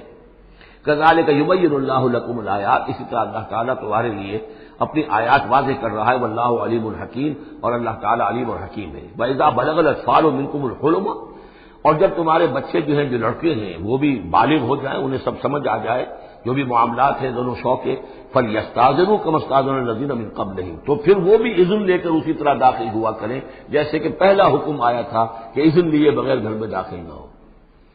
کذالک یبین اللہ لکم آیاتہ، اس طرح اللہ تعالیٰ تمہارے لیے اپنی آیات کو واضح کر رہا ہے، واللہ علیم الحکیم، اللہ علیم اور حکیم ہے۔ والقواعد من النساء اللاتي لا يرجون نکاحا، اور وہ عورتیں تمہاری خواتین میں سے کہ جو اب بیٹھ رہی ہوں، یعنی لا یرجون نکاحا، اب وہ نکاح کی امیدوار نہ ہوں، ایک خاص عمر سے گزر چکی ہیں، اب کوئی نکاح وغیرہ کرنے کا سوال نہیں ہے، بیوہ ہیں یا کچھ اور جو بھی معاملہ ہے، لیکن یہ کہ بہرحال اب معمر ہو چکی ہیں، فلیس علیہن جناح ان یضعن ثیابہن، تو ان کے اوپر کوئی حرج نہیں ہے کہ وہ جو اپنے اضافی کپڑے ہیں وہ اتار دیا کریں، یعنی بڑی چادر لے کر ہی نکلنا ان کے لیے وہ لازم نہیں ہوگا، یا اگر اپنے گھروں کے اندر بیٹھ کر جو اوڑھنیاں ہیں ان کو مکل مارنے کی جو ان کی پابندی دوسری خواتین پر ہے، اس میں ان کے لیے درد بھی ہو سکتی ہے، اس لیے کہ اب وہ اس عمر سے گزر چکی ہے۔ والقواعد من النساء اللاتي لا يرجون نکاحا فليس عليهن جناح ان يضعن ثيابهن غير متبرجات بزينة، لیکن ان کی نیت یہ نہ ہو کہ وہ اپنی زینت کو ظاہر کریں اور لوگوں کی نگاہوں میں لائیں، نیت کا معاملہ جو ہے وہ دوسرا ہے۔ وَأَن يَسْتَعْفِفْنَ خَيْرٌ لَهُنَّ، اور اگر وہ اس معاملے میں احتیاط ہی کریں تو بہتر ہے، اس رعایت سے فائدہ نہ اٹھائیں تو بہتر ہے، اس لیے کہ شیطان جو ہے وہ ہر وقت تاک میں لگا رہتا ہے، نہ معلوم کس وقت اس کے دل میں کیا خیال پیدا کر دے۔ واللہ سمیع علیم، اور اللہ سب کچھ سننے والا اور جاننے والا ہے۔ لیس علی الاعمی حرج، اب چونکہ یہ جو احکام دیے جا رہے تھے تو اس معاشرے کے اندر ایسا بھی تھا کہ کسی خاندان کے ساتھ کچھ لوگ جو ہیں بیچارے، کوئی لنگڑا ہے، کوئی اندھا ہے، اپنے برادری کا ہے، اپنی رشتہ داروں میں سے، وہ بھی گھر میں رہ رہا ہے، وہ اپنی کوئی آزاد جو معاش اور آزاد جو ہے کوئی معاشرتی حیثیت کا اہل نہیں ہے، تو اب ان کے لیے کیا ہوگا؟ کیا یہ ساری پابندیاں جو ہیں اسی طریقے سے ان کے اوپر بھی پوری طریقے سے عائد کی جائیں گی؟ تو ان کے ضمن میں کہا جا رہا ہے کہ وہ اگر تمہارے گھروں میں رہے تو کوئی حرج نہیں ہے۔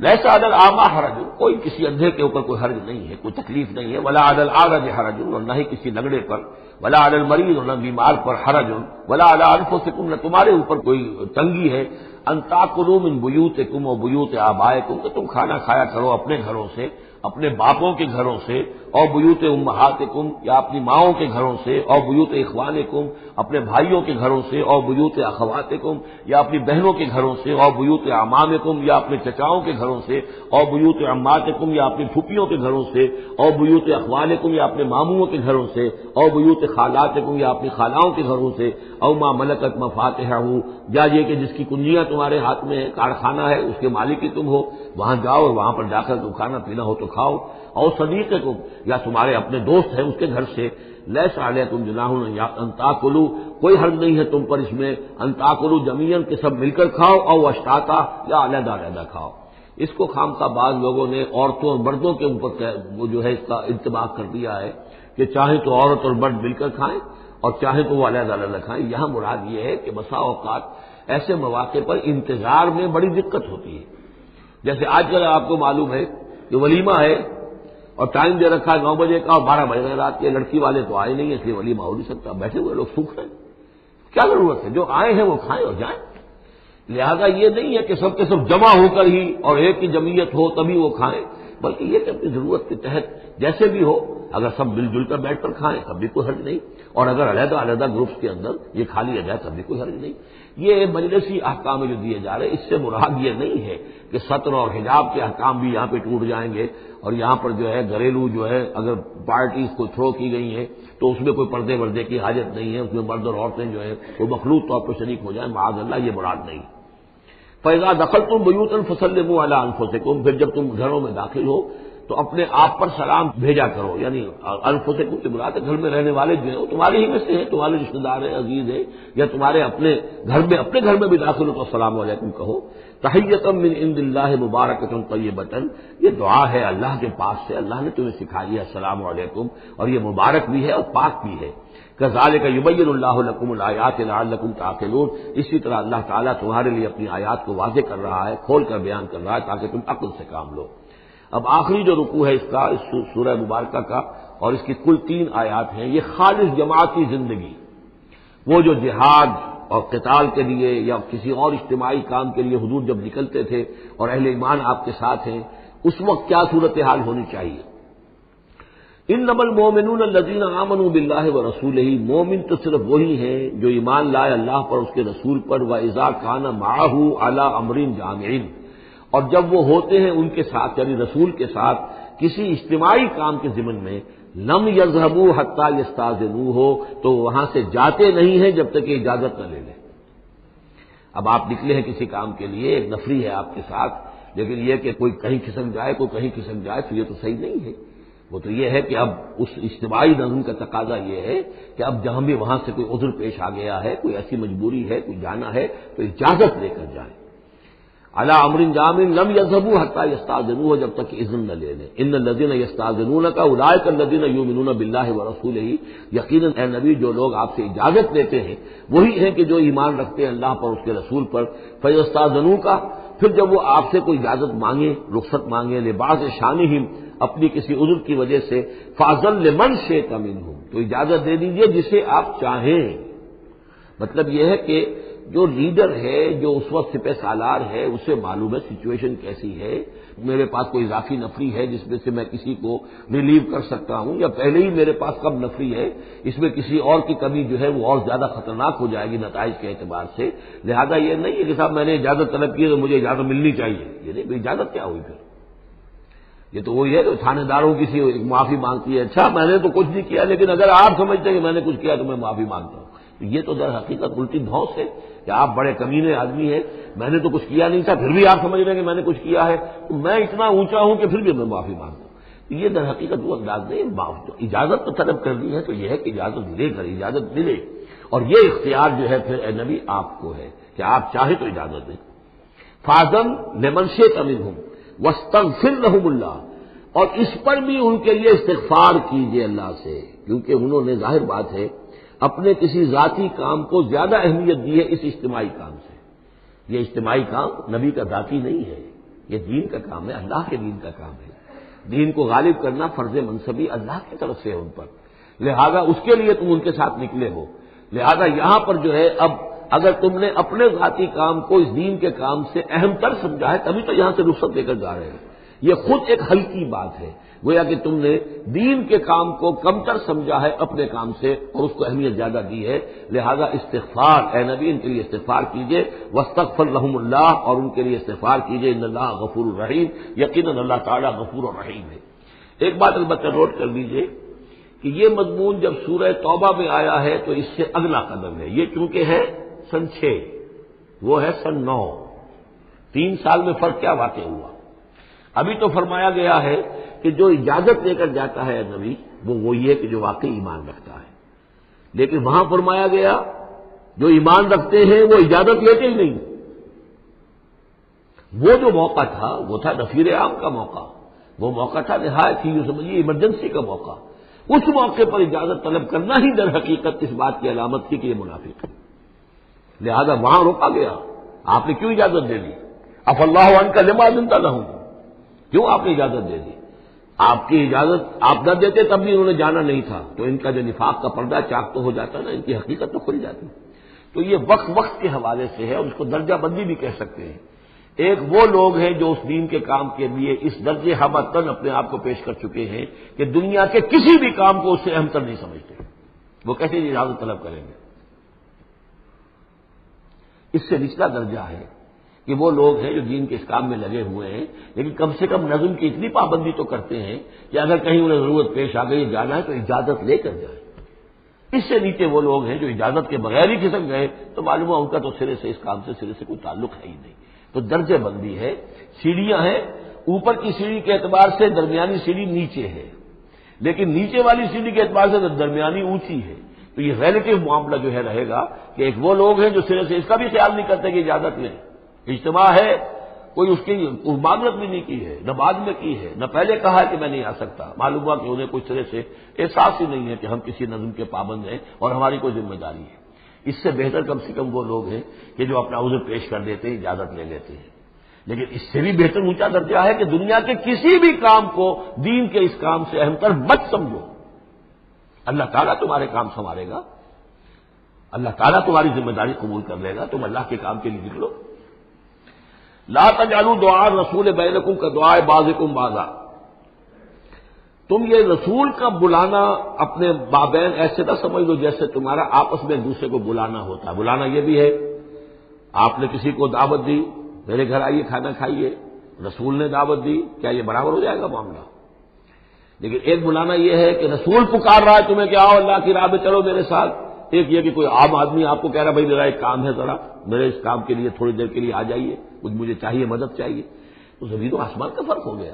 اور تیسرے معنی اس کی یہ بھی ہے کہ دعا سے مراد یہ کہ مخاطب ہونے کا انداز، تم جس طرح ایک دوسرے سے بات کر لیا کرتے ہو ایسے رسول کے ساتھ بات نہ کر لیا کرو، ان کے مقام کو، ان کے ادب کو۔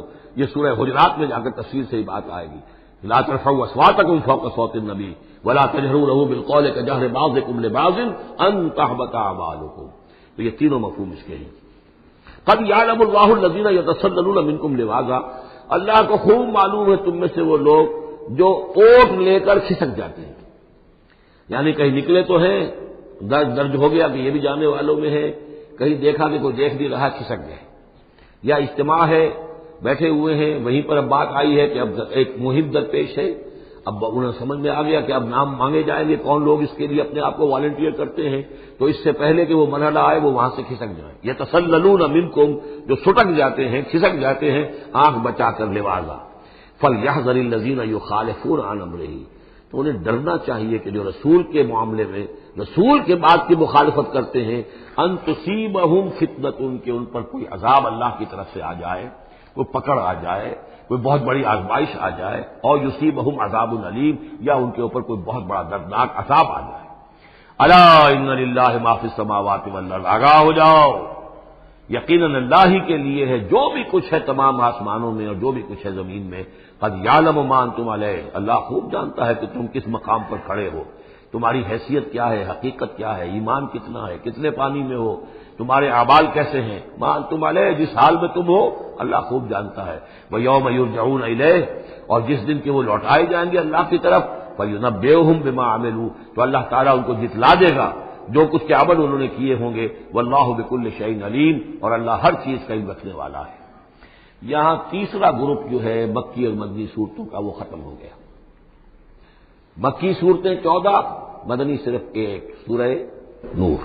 بارک اللہ لی ولکم فی القرآن العظیم ونفعنی وإیاکم بالآیات والذکر الحکیم۔